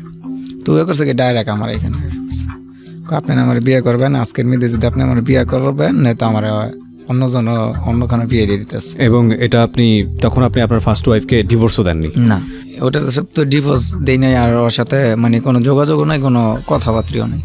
তারপরে ও বলতেছে কি আজকের মধ্যে যদি আমার বিয়ে না করো তাহলে আমার অন্য জায়গায় বিয়ে ঠিক আছে, আজকের মধ্যে নিবো। আমি এত তাড়াতাড়ি বিয়ে কোথা থেকে? পরে আমার বন্ধু বান্ধব যারা ছিল সবাই জানাইলে আমি করলাম, কয় তাহলে কোথায় নিতে পারি? তারপরে মিরপুরে নিয়ে আসলো। মিরপুরে নিয়ে আসলো কি আমরা এই পোস্তখোলা পর্যন্ত আসলাম। পোস্তখোলা পর্যন্ত আইসে আমি বলতেছি কি আরে সবাই তালা তালা আইসা বললাম, ওর আব্বু মতো জানে যে আমার সাথে রিলেশন আছে, তো এলাকায় যদি আমাকে না দেখে তাহলে তো শিওর যে আমার কাছেই আছে। তো কি করুম এখন? পরে আমার এক ফ্রেন্ডে বললো কি যে আচ্ছা ঠিক আছে আমি নিয়ে যাই, তোরা দুইজন বাসা দেখে। আচ্ছা ঠিক আছে, ও নিয়ে গেল ওর বোনের বাসায় মিরপুরে। তো ওই মিরপুর না সরি ভাই গাজীপুরে। আচ্ছা ঠিক আছে, তো গাজীপুরে নিয়ে গেল। আর আমরা করলাম কি বাসায় এলাকায় ঢুকে গেলাম, এলাকায় ঢুকে চা খাইতেছি, সিগারেট খাইতেছি করতেছি। আর ওই যে ওর ভাই আর আব্বু হেরা ভিড় চাইতেছে আমার বাড়ি মুড়ি মানে দেখে আমি এখন সামনে। তো হেরা আবার করতেছে না হ্যাঁ সাথে তো তাহলে যায় না, হ্যাঁ তো দেখা যায় হ্যাঁ নি। আচ্ছা ঠিক আছে, মানে সন্ধ্যাটা দূর করলাম। পরের দিন সকালবেলা ওকে খবর দিলাম, ওরা আইলো আরেক বন্ধুর বাসায় রাখলাম। আচ্ছা বন্ধুর বড় ভাইয়ের বাসায় রাখলাম। ওই জায়গা থেকে কি করছে, ও ওই জায়গা থেকে পলায় এসে করছে, পলায়া ওর এক বান্ধবীর বাসায় গেছে। আচ্ছা ঠিক আছে, তো কোনো খবর নাই ওই বাসা থেকে ফোন দেওয়া কিরে যে মেয়ে না দিয়ে গেলি, এই মেয়ে দিয়ে কি কোনো কিছু না কইয়া গেছে, পলায় চলে যায়। হ্যাঁ, তো দেখেন আমি কতটুক খারাপ ছিলাম ভাই। তখন আমার মাথায় এটা ঢুকে নাই যে ওই জায়গাতে না যেন পলায় এসে বলো যে কোনো একটা কারণ আছে। আর যেহেতু তো আগে এমনি নেশা টেশা করছে, আগে 2টা বিয়ে হয়েছে, 2টা সংসার তার এমনি এমনি ভাঙা যায় না। ঠিক আছে, এক হাতে যেমন তালি বাজে না, একজনের অপরাধে কোনো কিছু হয় না। তো ওই জিনিসটা আমার মাথায় ক্যারি করেনি। তারপরে খবর লইতে লইতে ওই আমার ফোন দিল 2-3 দিন পরে যে ওই জায়গার মধ্যে মানুষ আজে বাজে কথা কয়, ইমি করে, এর লেগে আমি হেনতে না পড়ছি। আর আমার লগে তো মোবাইল ছিল না, এর লেগে তোমার ফোন দিতে পারি নাই। আমি এখন অমুক জায়গাতে আছে আমার বান্ধবীর বাসায়, এখন তুমি যা করতে মনে চাই করো। পরে আমি বললাম আচ্ছা ঠিক আছে আমি নিতে আইতেছি। আচ্ছা নিতে আইতেছি বলতে কি ওরে নিয়ে ডাইরেক্ট আমাদের বাসায় গেছি। তো আমাদের বাসায় গেছি আমার বড় আপুর বাসায় নিয়ে গেলাম। তা মামায়েরা সবাই করলো কি আমি ওই জায়গায় গিয়ে মিথ্যা কথা বলছি যে আমরা বিয়ে করছি। তো বিয়ে করছি, তো মামায়েরা বেশি চাপ দেওয়ার পরে যে ও বলতেছে কি যে না আমাদের কোনো বিয়ে শাদী হয় নাই, ও আমাকে নিয়ে এসে বলছে যে বিয়ে করবো। আচ্ছা ঠিক আছে, তো ওরা করলো কি রিটার্ন পাঠিয়ে দিল আমার মামাই আমার আব্বুরে দিয়া ডাইরেক্ট ওদের বাসায় পৌঁছে দিল। তারপরে 2 দিন পরে ওর বাসায় যায় নাকি, ও আরেক বাসায় ছিল। 2 দিন পরে করলো কি ওই জামা কাপড় নিয়ে ফিরে আবার আসে পড়ছে আমার কাছে। তো এই মুহূর্তে আমি কোথায় যাব, আমার কাছে বেশি টাকাও নাই। তারপরে করলাম কি টাকা পয়সা বন্ধু বান্ধব নিয়ে আমিয়া। তো আমার বড় ওয়াইফে আমার একটা ব্রেসলেট বানাই দিয়েছিল রূপার। ঠিক আছে, তো রূপার ব্রেসলেটটা করে আমি শুধু 200 টাকা একজনের হাতে নেই, এই ব্রেসলেটটা দিয়া শুধু 200 টাকা নিস, যে আমার মানে 10 টাকা দিলে 10 টাকা আমারই হয়, এই ব্রেসলেটটা রেখে আমার 200 টাকা দে। জি, পরে 200 টাকা দিল, মানে টোটালি মিলাই দিলে আমার কাছে 1200 টাকার মতো। এটা নিয়ে আমার এক ফ্রেন্ডের নিয়ে গেলাম ফরিদপুর। আচ্ছা, ফরিদপুর গিয়ে আমার এক বন্ধুর ফুপুর খালার বাসা আছে, ওই জায়গায় থাকলাম। ওই জায়গায় কাজকর্ম করতেছি। তখন আপনার রমজান মাস, ঠিক আছে, রমজান মাস। তখন আমার বাচ্চারা কিন্তু সাথে নিয়ে গেছি। আচ্ছা, আমার বাচ্চারা সাথে নেওয়ার উদ্দেশ্য কি ভাইয়া, যাতে মানুষে বুঝতে পারে যে আমরা স্বামী স্ত্রী আর আমাদের বাচ্চা আছে। ওকে ওকে, ঠিক না, যে এক জায়গায় নতুন অবস্থায় গেলে মানুষ কত কিছু জিগাইবো না, বা খারাপ মানুষের সামনে বলে কইতে পারে যে বিয়ার কাগজপত্র দিয়ে দিয়ে ঢাকা থেকে এইখান থেকে মানুষের ঢাকা যায়, আর ঢাকা থেকে গিয়ে মানুষ এখানে চাকরি করে, এরকম। সেজন্য আমার বাচ্চারা ভাইয়া চুরি করে নিয়ে গেছি। আমি বাসায় গেছি, আমরে বলি দেওয়ার নিয়ে দোকানে যাই, আমার বাচ্চার জামা কাপড়ও নিয়ে নিই, জামা কাপড় তো বুঝিয়ে লাগবো। সেই জন্য আমার বাচ্চারা গেলে শুধু একটা স্যান্ডেল গেঞ্জি আর একটা শর্ট প্যান্ট পরে নিয়ে গেলাম।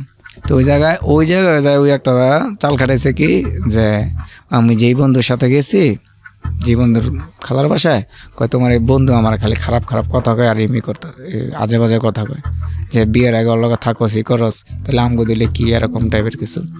পরে আমি কি ধরো তোমার লোক ইত্রামানি করে, কয় ইত্রামানি না, এনে থাকতাম না। তো এখন কি করি, ওই জায়গা থেকে মাত্র গেলাম, এখন আসমই কই, বাসায় তো আসা সম্ভব না, বাসায় আসলে তো বলবো যে বিয়ের কাগজপত্র দেখা। এই মুহূর্তে তো কোনো যাইতে পারতেছেন, যেহেতু যে জিনিসটা আমাকে আগে দরকার এটা করতে হবে। পরে করলাম কি, যাই হোক, এই আমার বাচ্চার লেগে আম্মু এরা কান্নাকাটি করে এই করে, পরে বড় বোনের বুঝাই কইলাম যে বোন এরকম অন্তত আমাদের বিয়ের সাথে কোনো কিছু হয় নাই, তো কি করতেছস তোরা? কয় আচ্ছা তোরা আয়, এরপরে বুঝবো না। ঈদের আগের দিনকে ভাই ওই জায়গা থেকে পলাই আসলাম। ওই যে কয় তোমার বন্ধু এরকম কয়, তো কইলে তো জীবন হইতে দিব না, বুঝছি। তো পলাই আসলাম, পলাই আসার পরে এই আপনার ঈদের কিছুদিন 10-12 দিন পরে আর কি বিয়ে হয় আমাদের। আচ্ছা, ঠিক আছে, বিয়ে হয়। তো বিয়ে হওয়ার পরে মানে একবারে পুরা ওর ব্যাপারে সব কিছু আরও খোলসাভাবে আমি জানতে পারি, যে ও কী কারণে নেশা করতো, কী কারণে বাজে মানুষের সাথে আড্ডা দিত, কী কারণে কী করতো, কেন দুইটা বিয়ে হয়েছে। আমরা আরেকটা বিরতি নেব প্রিয় শ্রোতা, ছোট্ট একটা বিরতির পর আবারও ফিরে আসছি। আশা করছি আমাদের সাথেই থাকবেন। এই ফাঁকে প্রিয় শ্রোতা, আপনাদের সবাইকে জানিয়ে রাখছি ইতিমধ্যেই শুরু হয়েছে রেডিও আম্বার 102.4 FM আমার একটি নতুন শো, যে অনুষ্ঠানটির কথা হয়তো বা অনেকেই জানেন, মাইক্রোফোন টেস্টিং 1024, যেখানে বাংলাদেশের ছড়িয়ে ছিটিয়ে থাকা অসম্ভব প্রতিভাবান শিল্পী যারা আছেন, যারা কোথাও কোনো ফ্লোর পান না কিন্তু খুব ভালো গান, তাদের সুযোগ ঘটছে একটা অনুষ্ঠানে একটা এপিসোডে নিজেকে প্রকাশ করবার। আপনি যদি খুব ভালো গান করেন এবং আপনি যদি মনে করেন এই অনুষ্ঠানটিতে আপনি অংশগ্রহণ করবেন, তাহলে এই নাম্বারটিতে ফোন দিতে হবে এবং নাম্বারটিতে ফোন দিয়ে ফোন থেকে আপনি যে নির্দেশনা পাবেন সেই অনুসারে আপনি কাজটি করবেন। ফোন নাম্বারটি হচ্ছে 09611001024। আমি বাংলায় বলছি এবং ধীরে ধীরে বলছি, 0961001024। এই নাম্বারটিতে ফোন দিয়ে আপনি নির্দেশনা অনুসারে আপনি কাজটি করবেন। আর এমনও হতে পারে এই অনুষ্ঠানের মধ্য দিয়ে সারা বাংলাদেশ আপনাকে অন্যভাবে চিনবে। রয়েছে হ্যাঁ হৃদয়, তারপরে এই মানে বিয়ের আগে যতটুকু জানছি হেতে আরো ডাবল জানছি বিয়ের পরে, যে এরকম।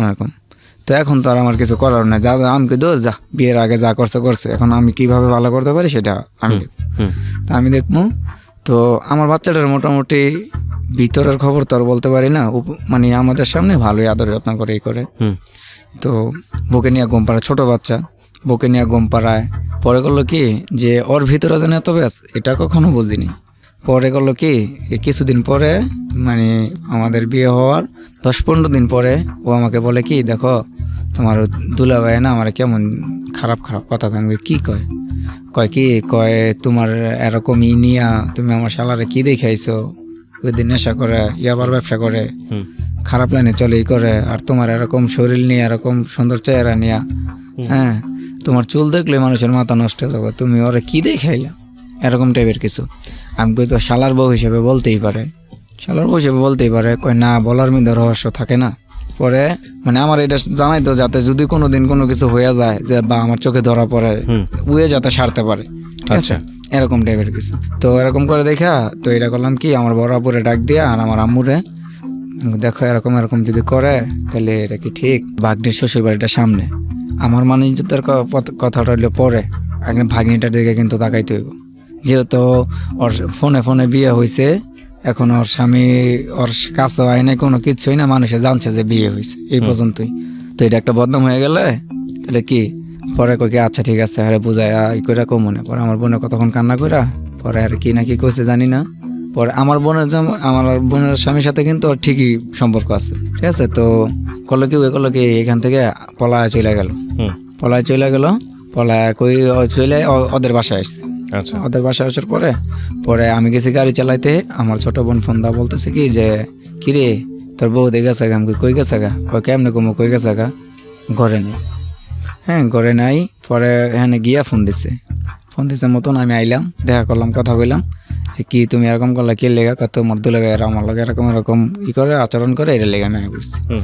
তো তুমি আমার জানাইছো বা করছো, তুমি যদি ইচ্ছাকৃত ভাবে কোনো কিছু না করো, বাংলার জগতে এরকম কোনো লোক আছে যে তোমার এই কিছু করবার, বাড়ি বড় মানুষ, ঠিক আছে। তা তোমার মনের ভিতরে কোনো শয়তানি না থাকলে এরকম হবে কি লেগে? তুমি আমার এই কথা এই কথা আমি তোমার খারাপ তো কোনো কিছু বলি নাই। পরে করলো কি, আমি কই তখন যাইবা না? কয় না। আচ্ছা ঠিক আছে, না গেলে নাই, ঠিক আছে। পরে করলাম কি, আমি এসে বললাম, ঠিক আছে, ওদের এখানে এসে বললাম কি, ভাইয়া আমি তো আমার বাচ্চার লেগে ওরে বিয়ে করছি, তখন অন্যাশায় পড়া আমার বাচ্চা কই আমার বাপ মা কই, আমার আগের ওয়াইফ কই, মানে আমার এই গিনের কোনো নেশাই নেই। আমার বাচ্চা খাইয়ে আছে না খাইয়ে আছে, ওই নিয়ে আমি এলো করতেছি না। তারপরে ওদের এখানে রুম নিলাম, করলাম। রুম নেওয়ার পরে করলাম কি, এই আবার গাড়ি বাউ করলাম, ওই জায়গায় গাড়ি চালাম। আচ্ছা, গাড়ি চালামো, পরে করলো কি গাড়ি চোরে লয়ে গেল, গাড়ি চোরে নিয়ে গেল গা। তো এই কথাটা ওরা জানাই নাই, আমি কই দেখি আমি নিজে কিছু করতে পারিনি। ওই সময় ওর একটা চাপ দিল কি ভাইয়া টাকা দিতে হইব, আমার ফ্যামিলির লোকজন এনে আনতে হইব, ঠিক আছে, যে মানে যাদের গাড়ি আড়াই চোরে লয়ে গেছে। আচ্ছা, তো আমি বলতেছি কি দেখেন আমি থাকি এনে, আমার ফ্যামিলির মানুষ তো কোনো কিছু জানে না, আমার ফ্যামিলির কি করবেন কি লিগা, আমি এনে আছি, আমার ওয়াইফে আছে, আমার ওয়াইফের দরকার হয় ডাক দেই, আমার কাছে তো অনেক ক্যাশ টাকা নেই, ক্যাশ টাকা থাকলে তো আর আপনার গাড়ি চালাই নেই, আমার কিছুদিন সময় দেন আর দেখি কেমনে কি বাউ করণ যায়। পরে করতেছে না এটা হইতো না, তোর বাপ মা লাগবো। আচ্ছা, তা আমার বাপ মার কাছে আইব, আমার বাপ মাই তো জীবনও দিত না, কারণ বউ পোলা বাইন থাকতো, ফিরে মাইয়ার পেছনে পইরা চলে গেছি, তাহলে কি লেগে জরিমানা দেবো আমার বাপ মা। পরে এইখানে আছে মতন আমার বড় আপু আর আমার আম্মু বলতেছে যে ওর ওয়াইফ এনে হাজির করো, তারপরে আমরা গাড়ি জরিমানা যা লাগে দিম।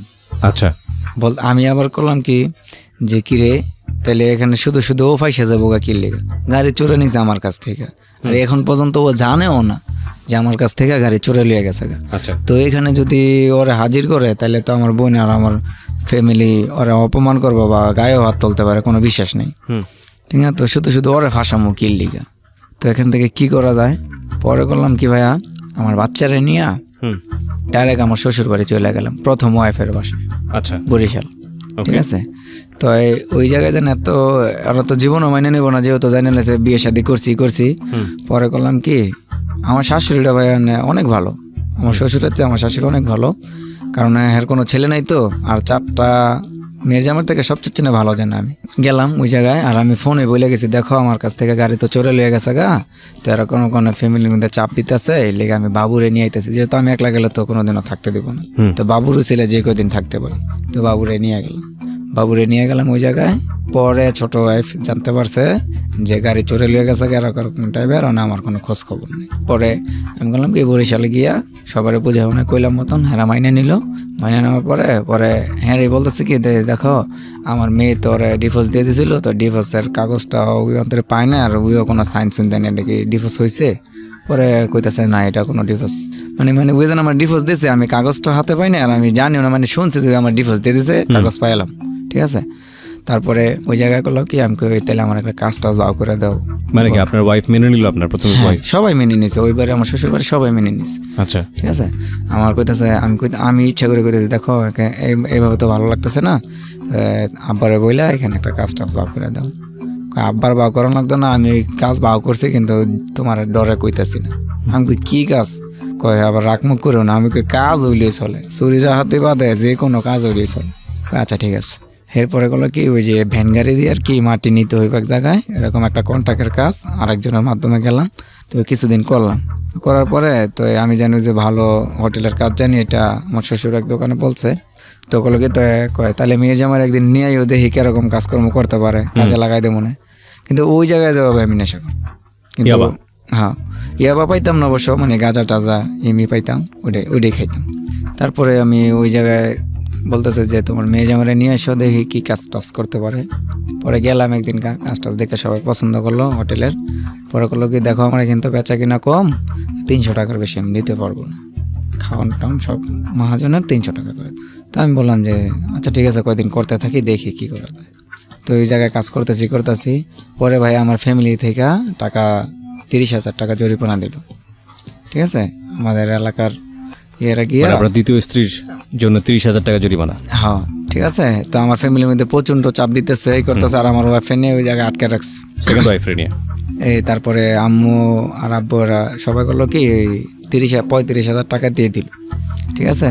তো এখানে আমাদের এলাকার মেম্বারটা আমার সহকার গেছিল, কইছে যে এটা তো জরিমানা দিয়া বউ ছুটাইলাম, ওর জরিমানা ওর বিচার আছে আলাদা, এটা আর কি মুখে মুখে কইছে, কিন্তু যার গাড়ি রয়েছে হ্যাঁ এই হিসাব ধরে বয়ে রয়েছে যে ভবিষ্যতে উয়ে কি এলাকার জীবনে না আইবো আর যাইবো কই, ঠিক আছে। তখন এক ব্যবস্থা করবো, আর যেহেতু ওর ওয়াইফে না আছে আজকে না কালকে 1 বছর 2 বছর পরে হইলে আইবো। আচ্ছা। তো আমি ওই জায়গায় থাকি ওই জায়গায় কাজ করতেছি।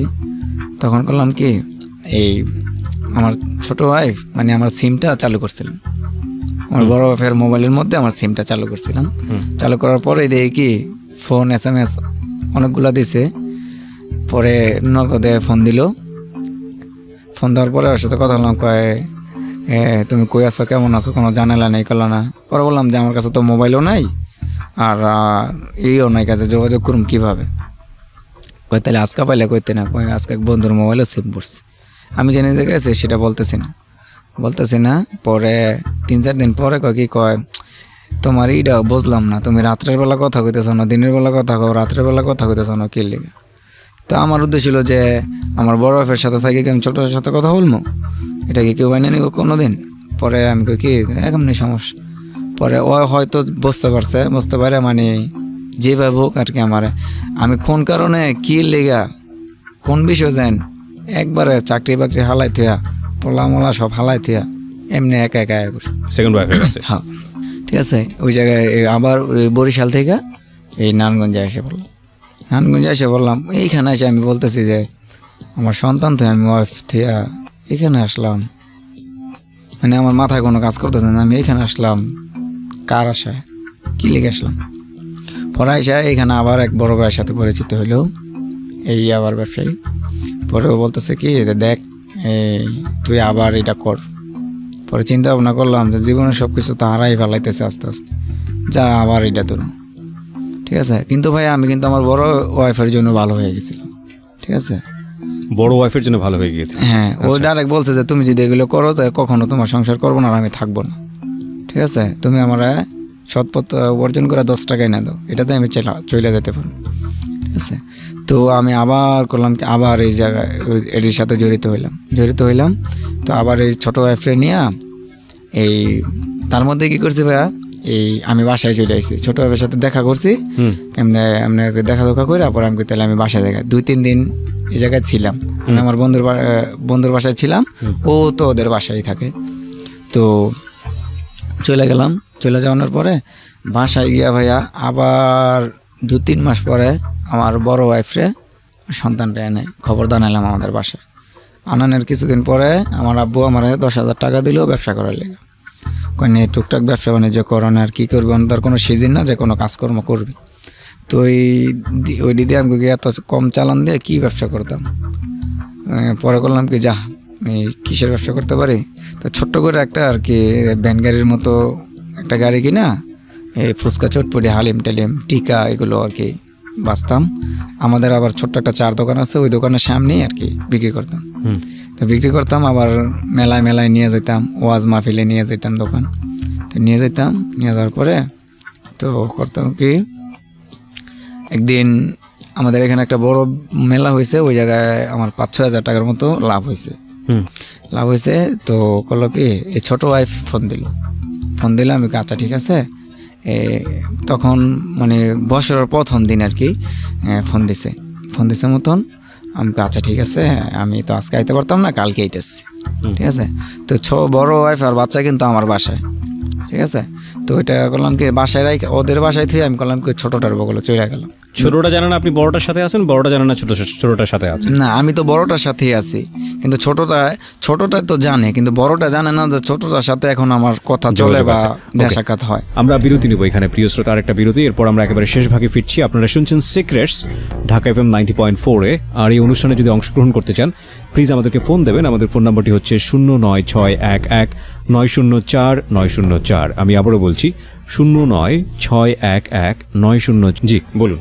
তারপরে চলে যাওয়ার পরে ওই যে গাড়ি চুরি হয়েছে ওরা গুলোকে দেখা ফেলানোর পরে আমাদের ফিরে আবার আটকাই দিল, আটকাই দিয়ে ফিরে আবার জরিমানা করতে হলো। ওই জরিমানা যা করছে ওইটা আবার ছোটো ভাই দিয়ে দেওয়ার পরে করলাম কি ওই জায়গায় রুম নিয়ে করতেছি আর বাসা জানাইতেছি যে বাসা তেনা রাগ করে মানে যেদিনকে গেছি বাসায় একটু ঝগড়া করে গেছি যে আমি চলে আসি, আমি আর বাসায় যাবো না। তো আমার বড় ওয়াইফ বুঝতে পারছে। ঠিক আছে, ও করছে কি কেন কিছু না জানা এই জায়গায় আসছে নারায়ণগঞ্জে, আমি যে জায়গায় থাকতাম। তো আসছে আইসা করছে কি খবর লে বাসা চিনে লাইছে পাইয়া লাইছে। তো আমি আবার বাসায় না, ও দোনোটা করছে কি একসাথে ওইয়া এক রকমের জামা কাপড় পইরা ঘর থেকে বাড়িয়া তামান এলাকা ঘুরে আইসা পড়ছে। আসার পরে তারপরে ছোটোটা বড়োটারে করলাম কি, আমি বললাম যে ডিভোর্স দিয়ে দেবো, বড়োটার সাথে আমি থাকবো না, ডিভোর্স দিয়ে দেবো। ডিভোর্স দেবো কি, এক পর্যায়ে ডিভোর্স দিয়ে দিলাম। এখন ছোটোটার সাথে আছি। বড়টাকে ডিভোর্স দিয়ে দিলেন? হ্যাঁ, বড়টাকে ডিভোর্স দিয়ে, বাচ্চারাই বড়টা ডিভোর্স দিয়ে দিলাম। করলাম কি, ডিভোর্স দিয়ে পরে আবার ছোটোটার সাথে আছি। তো আবার আমি কক্সবাজার গেলাম, এই আনতে আবার কক্সবাজার গেলাম। এটা ছোটোটা জানে বা ওর জানাই যাইতাম, ও আর কিছু মানে ছোটটা এটা মেনে নিয়েছিল যে হ্যাঁ ব্যবসা মেনে করতে, নিয়েছিল। ও নিজেও নিত কিনা ইয়াবা? না, ও তো যা করছে আমার সাথে সম্পর্ক হওয়ার আগে করছে, এরপরে করে নাই? এরপরে মানে আমার চোখের সামনে পরে নাই, আচ্ছা। কিন্তু ও মানে ছেলেদের নেশাটা ছিল বেশি, ছোট ওয়াইফের? হ্যাঁ, ঠিক আছে, ছেলেটার নেশাটা ছিল বেশি, যে মানে ছেলেদের সময় দিত, কথা বলতে করতো, আর আমি খালি ওরা বুঝাইতাম। মানে দুনিয়ার ধার দুনিয়াতে নাকি শোধ হয়, এরকম একটা কথা আছে। আপনি প্রথম ওয়াইফের ক্ষেত্রে কি পেলেন, সেকেন্ড ওয়াইফের ক্ষেত্রে? আপনি প্রথম ওয়াইফের ক্ষেত্রে যে ইনজাস্টিস গুলো করেছেন, সেকেন্ড ওয়াইফের ক্ষেত্রে সেকেন্ড ওয়াইফ আপনার ক্ষেত্রে করছে। যাই হোক, হ্যাঁ বলুন। তারপরে ওরা খালি বুঝাইতেছি, মানে আকার ইঙ্গিতে বোঝায়, কথায় বোঝায়, সব দিক দিয়ে বুঝাইতে এক পর্যায়ে দেখি যে না, ওই এরকমই করে, ঠিক আছে। তো এক ছেলের সাথে কথা বলে করে, সিম পাল্টাই দেই, ওই নাম্বার আবার ছেলে পাইলায়, তো এই নাম্বার তো সিম তো পাল্টাইছে, নাম্বার ছেলে পাইলে কই থেকে। পরে এরকম করতে ঝগড়া মারামারি, ঠিক আছে। আর ওই ভাই দুদিন পরে পলায় যান, কই যায়, ওদের নিজের বাসায় যায় না, ওই দিন থাকে। তারপর আমি মাইনে নিই, আচ্ছা, যেহেতু একটা বিয়ে করছি, সন্তান রাইখা ওয়াইফ যেভাবে হোক তারাই দিছে বা ডিভোর্স দিয়ে দিছি, ফির আর একটা করছি। আস্তে আস্তে আমার বাচ্চাটা তো আরো খারাপ, আমার চেয়ে বেশি খারাপ হয়ে যাবে আমার বাচ্চাটা, ঠিক না, আমার বাচ্চাটা আরো বেশি খারাপ হয়ে যাবে।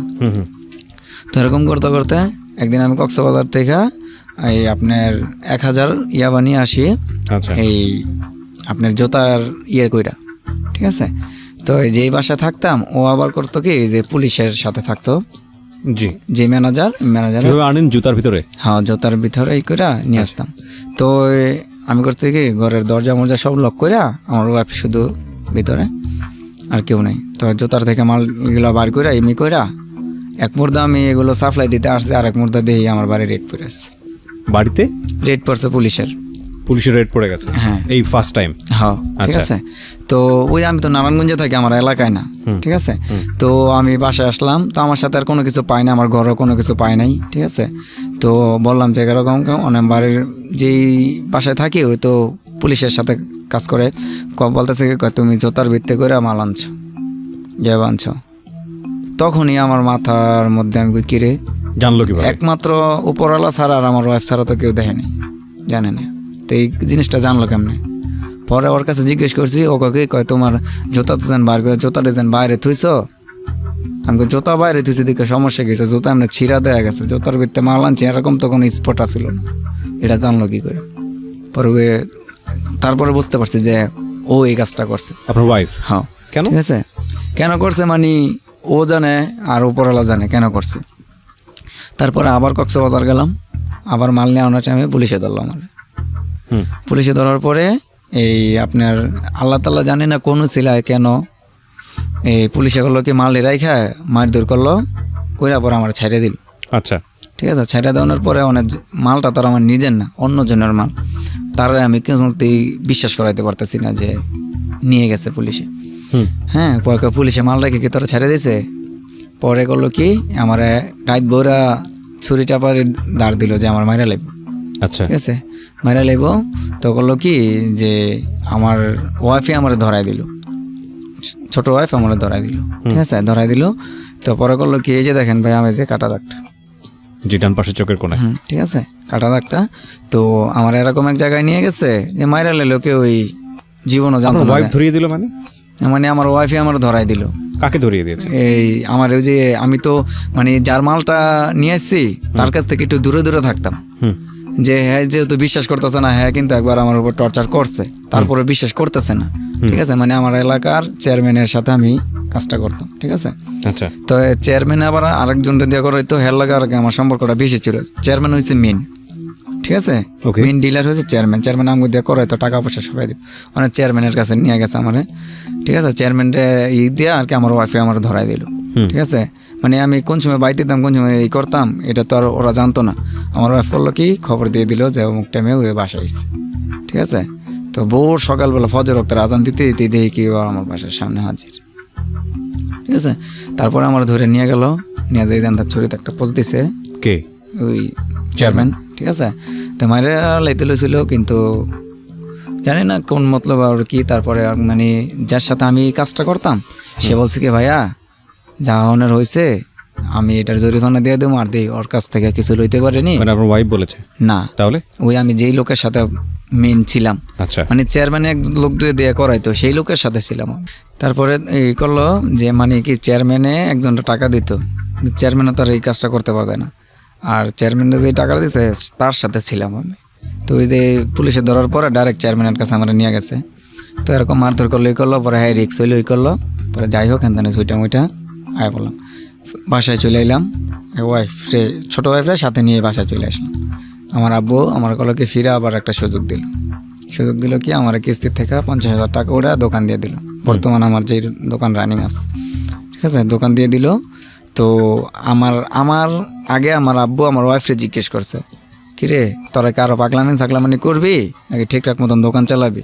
দোকান লোমো তুই কইলে লোম, আমার পোলার ভরসায় লইতাম না, তোর ভরসায় লোম। পরে কইলো যে আচ্ছা আব্বা ওর তো আমার মাথার মধ্যে সমস্যা কি, রোদ্রের মধ্যে আমি থাকতে পারি না, ঠিক আছে। তো কয় আবার ওর মাথায় তো সমস্যা এমনি, রোদ্রে তো থাকতে পারে না, তাইলে দোকান লয়ে দেন, আমি করবো না। কয় তাইলে দৈনিক 300 টাকা করে দিয়ে দিবি কিস্তি, আর রুম ভাড়া একেবারে এটা থেকে কাটে যাবো। এই 50,000 টাকা উড়াই দিলাম, দোকান কিনে দিলাম।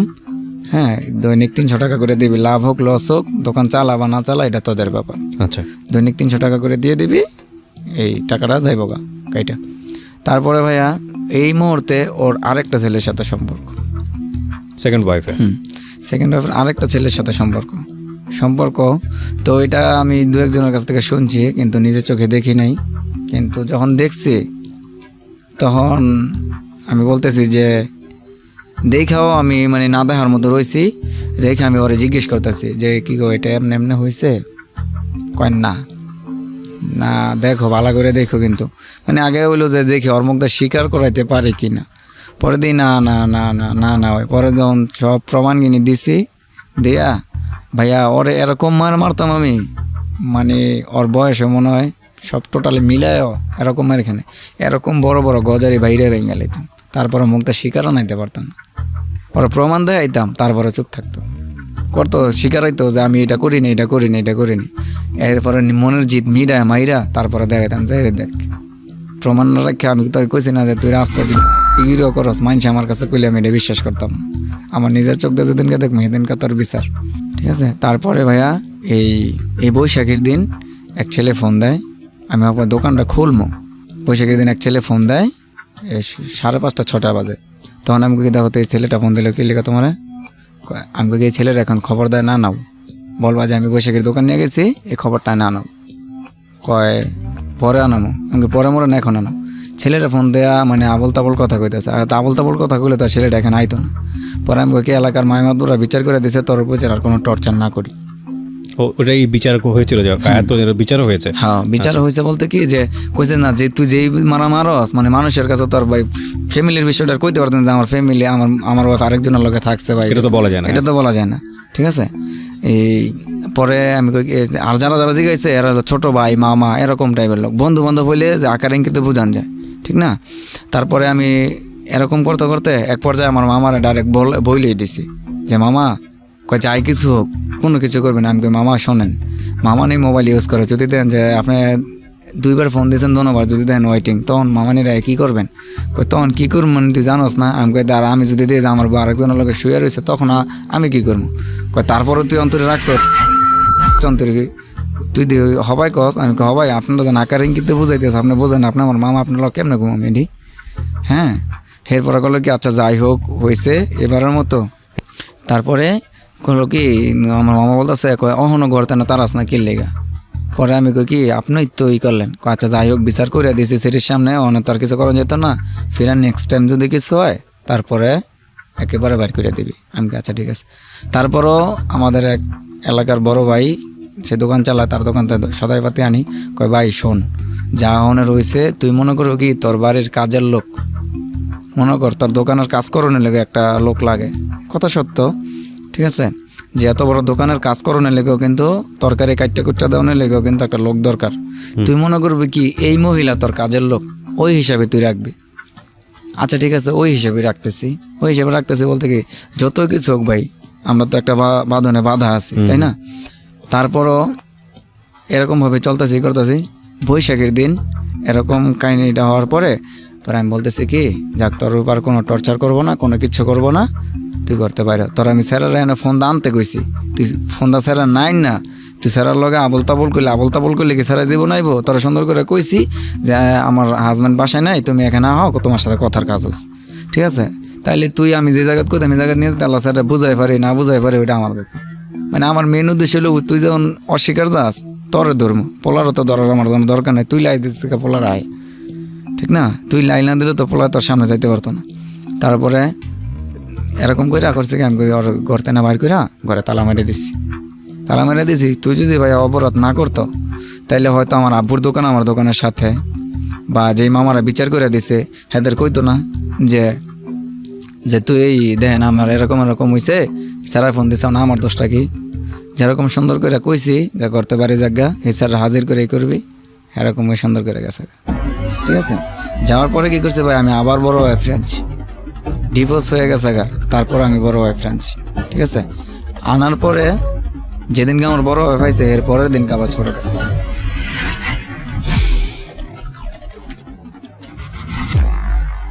মানে আমার বড় ওয়াইফের দিকে সব আমার ফুল ফ্যামিলি, আমার গোষ্ঠীগণ, আমার মানে আত্মীয় স্বজন যা সব বড়টার সাপোর্ট, ছোটোটার সাপোর্ট কেউ না। কারণ ওর কিছু তো মানুষ আছে দেখছে করছে, হ্যাঁ এমন ভাই আবার অনেক ইতিহাস আছে, কিন্তু নিজেরটা নিজের কাছে রাখা কারো কাছে বলিনি।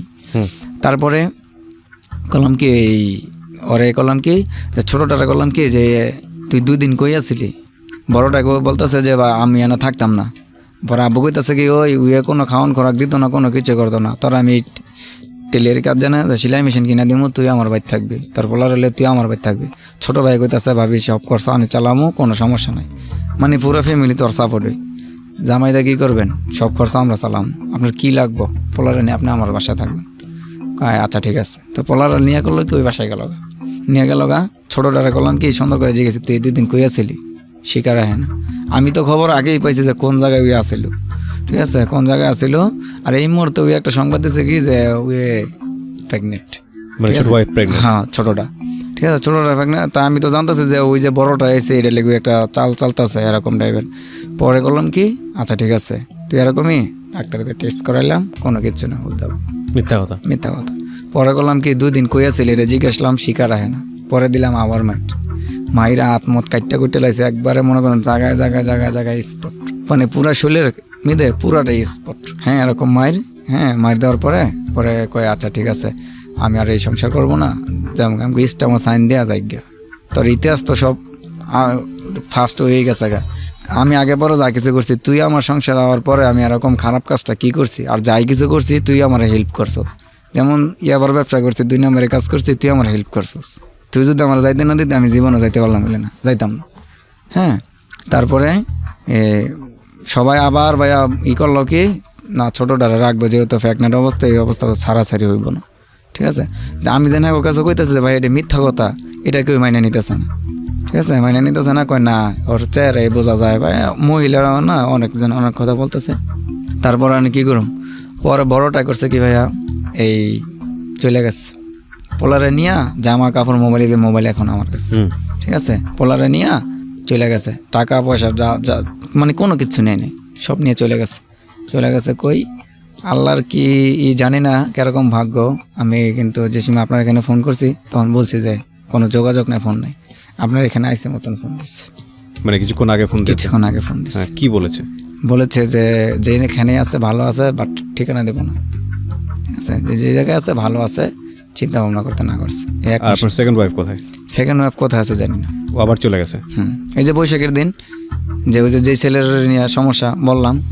তাহলে জীবনের চরমতম মানে ভয়াবহতম পরিণতির মধ্যে আপনি আছেন, এ ব্যাপারে কোনো সন্দেহ নাই। কারণ আপনার ছেলের বয়স কত? 3 বছর এখন হয় না, জুন মাস আসলে 3 বছর পর কত বড় হবে, কিছুদিন পর আরো বড় হবে। তো এটার একটা সমাধান তো আসা উচিত। এই সমাধানে যদি না আসতে পারেন আপনার ছেলে তো একসময় আপনার দিকে আঙুল তুলবে। মানে আপনি কি চান এখন? আমি চাই যে আমার বড় ওয়াইফ নিয়ে থাকতে। বাট আপনি সেটা চাচ্ছেন কিছুদিন পরে যে সিচুয়েশনটা অন্যরকম হয়ে যাবে না, বিষয়টা তো এরকম না। যাই হোক, আমি কোনো কিছু বলছি না এটা বিষয়ে। আপনার বড় ওয়াইফ যে জায়গাটায় আছেন, যদি ভালো থাকেন তো ভালো থাকুক, দোয়া করি তার জন্য। কিন্তু আপনার জীবনটা কেন এরকম হলো? আপনি তো একটা মহৎ উদ্দেশ্য নিয়ে শুরু করছিলেন। হ্যাঁ, বাবা রাতের বেলা অন্ধকারের মধ্যে নদীর মধ্যে কোমর পরিমাণ পানির মধ্যে দাঁড়ায় আছে একটা মাছ ধরার জন্য, আপনার পরিবারের মুখে অন্ন তুলে দেওয়ার জন্য, যেটা দেখে আপনি লেখাপড়া ছেড়ে দিয়েছেন পরিবারকে আপনি সাপোর্ট করার জন্য। দেখেন, এই জন্যই বলি কোনো মানুষই অপরাধী হয়ে দুনিয়াতে আসে না। ওর পয়সার দরকার ছিল, যে কারণে ও লেখাপড়া ছেড়ে দিয়েছে। বাবা মারার পরেও ও পয়সার সৎপথে রোজগার করার চেষ্টা করেছে, কিন্তু অসৎ সঙ্গের পাল্লায় পড়ে ও কোথা থেকে আজকে ওর জীবনটা কোথায় গিয়ে দাঁড়িয়েছে। মানে কেন বললেন আজকের এই গল্পগুলো আজকের এই লাখ লাখ মানুষের সামনে? আমি কেন বললাম, আমার মনে হয় যে আমি যদি মেয়েদের পেছনে না নিতাম তাহলে আমার সংসারটা এরকম হইতো না, আর আমার জীবনে এত কিছু হইতো না। ভুলের জায়গাগুলো যদি বলি, জুয়া খেলেছেন, ড্রাগ নিয়েছেন, নারী দেহর প্রতি একটা অন্যরকম নেশা আপনার ছিল, অনৈতিক, এবং প্রথম স্ত্রীকে ঠকিয়েছেন, তাকে না বলে তাকে যাই হোক না কেন বিয়ে করেছেন। এই যে দ্বিতীয় স্ত্রীকে আনা, প্রথম আর দ্বিতীয় স্ত্রীর মধ্যে যে ডিলেমাটা, কখনো প্রথম কখনো দ্বিতীয়, কখনো দ্বিতীয় কখনো প্রথম, একসাথে নিয়ে আসা, এবং তার মধ্যে সন্তান একজন এসেছেন। সন্তান একসময় একটা প্রশ্ন তুলবে নিজেকে, যে তুমি যে আমার বাবা, মানে তুমি কোন অর্থে আমার বাবা? সে প্রশ্নের কোনো উত্তর দিতে পারবেন না। তো ভালো উদ্দেশ্যে লেখাপড়া ছেড়েছিলেন, কিন্তু শেষ পর্যন্ত জীবনটা কোথায় গিয়ে দাঁড়িয়েছে। এটাকে রিকভার করবেন কিভাবে? এটাকে ভালো পথে নিয়ে যাবেন কিভাবে? প্ল্যান কি? ভবিষ্যৎ পরিকল্পনা কি? ভবিষ্যৎ পরিকল্পনা কি, এই জিনিসটা তো ভাই আগে বুঝি নাই, ঠিক আছে? আর যে কোনো মানুষই ভুল করার আগে তো কেউ বোঝে না যে ভুল করতেছে। ভুল করার পরে কিন্তু বুঝতে পারে যে ভুল করতেছে। তারপর আমি যতটুক আপনি এখন কি করেন, পেশায় কি করেন? এই যে আমার দোকান আছে, দোকান? হোটেল চালাই। নিজের হোটেল আছে? হ্যাঁ, নিজের হোটেল। কোথায় এটা? এটাই আমাদের এলাকায় সিরাজদি খান। তো এই যে নিজের হোটেল আছে, এখান থেকে পয়সা রোজগার হয়, নিজের সচ্ছল পরিবার চলে এটা দিয়ে? সচ্ছল পরিবার বলতে কি, ওই যে আমার আব্বু আমাকে কিস্তির থেকে টাকাটা উঠাই দিছে না, তো দৈনিক 300 টাকা করে কিস্তি, মাত্র 3 মাস হয়েছে দোকান দিচ্ছি। আচ্ছা, ঠিক আছে। ইয়াবার বিজনেস বা ওই জিনিসগুলো এখন টুকটাক করেন? না, এখন সব কিছু বাদ দিয়ে দিচ্ছি। ড্রাগ নেন না, একমাত্র নেওয়ার মধ্যে এই আমার লাস্ট নেওয়া হচ্ছে আপনার, আর যেদিন আমার সন্তানটা নিয়ে আমার বড় ভাব চলে গেল, সেদিনই আমি করছিলাম, হ্যাঁ, আমার ছোট ওয়াইফের সামনে। ছোট ওয়াইফকে বিয়ে করেছেন কতদিন? এই 2.5 বছর। বাচ্চা কাচ্চা নেননি? না, কোনো কিছুই জানি না আসলে কি হবে, আপনাকে নিয়ে কিছুই বলার নেই, কিন্তু বলবো হচ্ছে যারা শুনলেন এতক্ষণ তাদের। দেখুন, জীবনে প্রতিটা ভুলেরই শাস্তি আছে।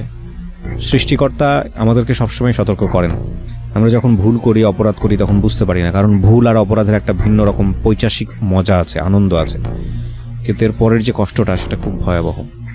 এই ছেলেটা হয়তো অনেক বড় লোক হতে পারতো, ইয়াবার ব্যবসা করে বা যেটা করে, সেটারও একটা ভয়ানক পরিণতি থাকতো। এবং ও যে লেখাপড়া না করে পরিবারকে সার্ভ করতে গিয়ে সেই যে নিজের ক্যারিয়ারটা শেষ করে দিল, সেটারও একটা ভয়ানক পরিণতি। তারপরেও একজন মানুষ, যেটা ওর মুখ থেকে আমরা শুনেছি এই গল্পের, সে হচ্ছে আমার কাছে অনেক বেশি মহিয়সী নারী। সে হচ্ছে ওর প্রথম স্ত্রী, কারণ তাকে আমরা দেখিনি ডিভোর্স দেওয়ার পরেও অন্য কোনো ছেলের ব্যাপারে তার ক্লেইম আসতে। ডিভোর্স দেওয়ার ব্যাপারেও পরবর্তীতে ফিরে এসেও সে তার ইয়াবার জিনিসগুলো মেনে নিতে। প্রথম থেকেই সে এটার বিরোধী ছিল। কখনো ও বলে নেই আগাগোড়ার মধ্যে যে ওর যা হাজার হাজার টাকা ছিল সেখান থেকে 1 টাকা সে চুরি করেছে, এবং এত কিছুর পরেও সে অনেস্ট থেকেছে।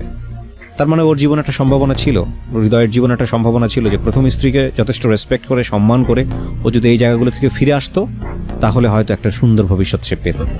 আমরা এখনও আশাবাদী। মানুষ সবসময়, আমি যে কথাটা বলি, প্রতিটা মানুষই সম্ভাবনাময়। কোনো মানুষকেই তার খারাপ গুণ কিংবা অপরাধ দিয়ে জাস্টিফাইড করা উচিত না, যতক্ষণ পর্যন্ত ওই মানুষটার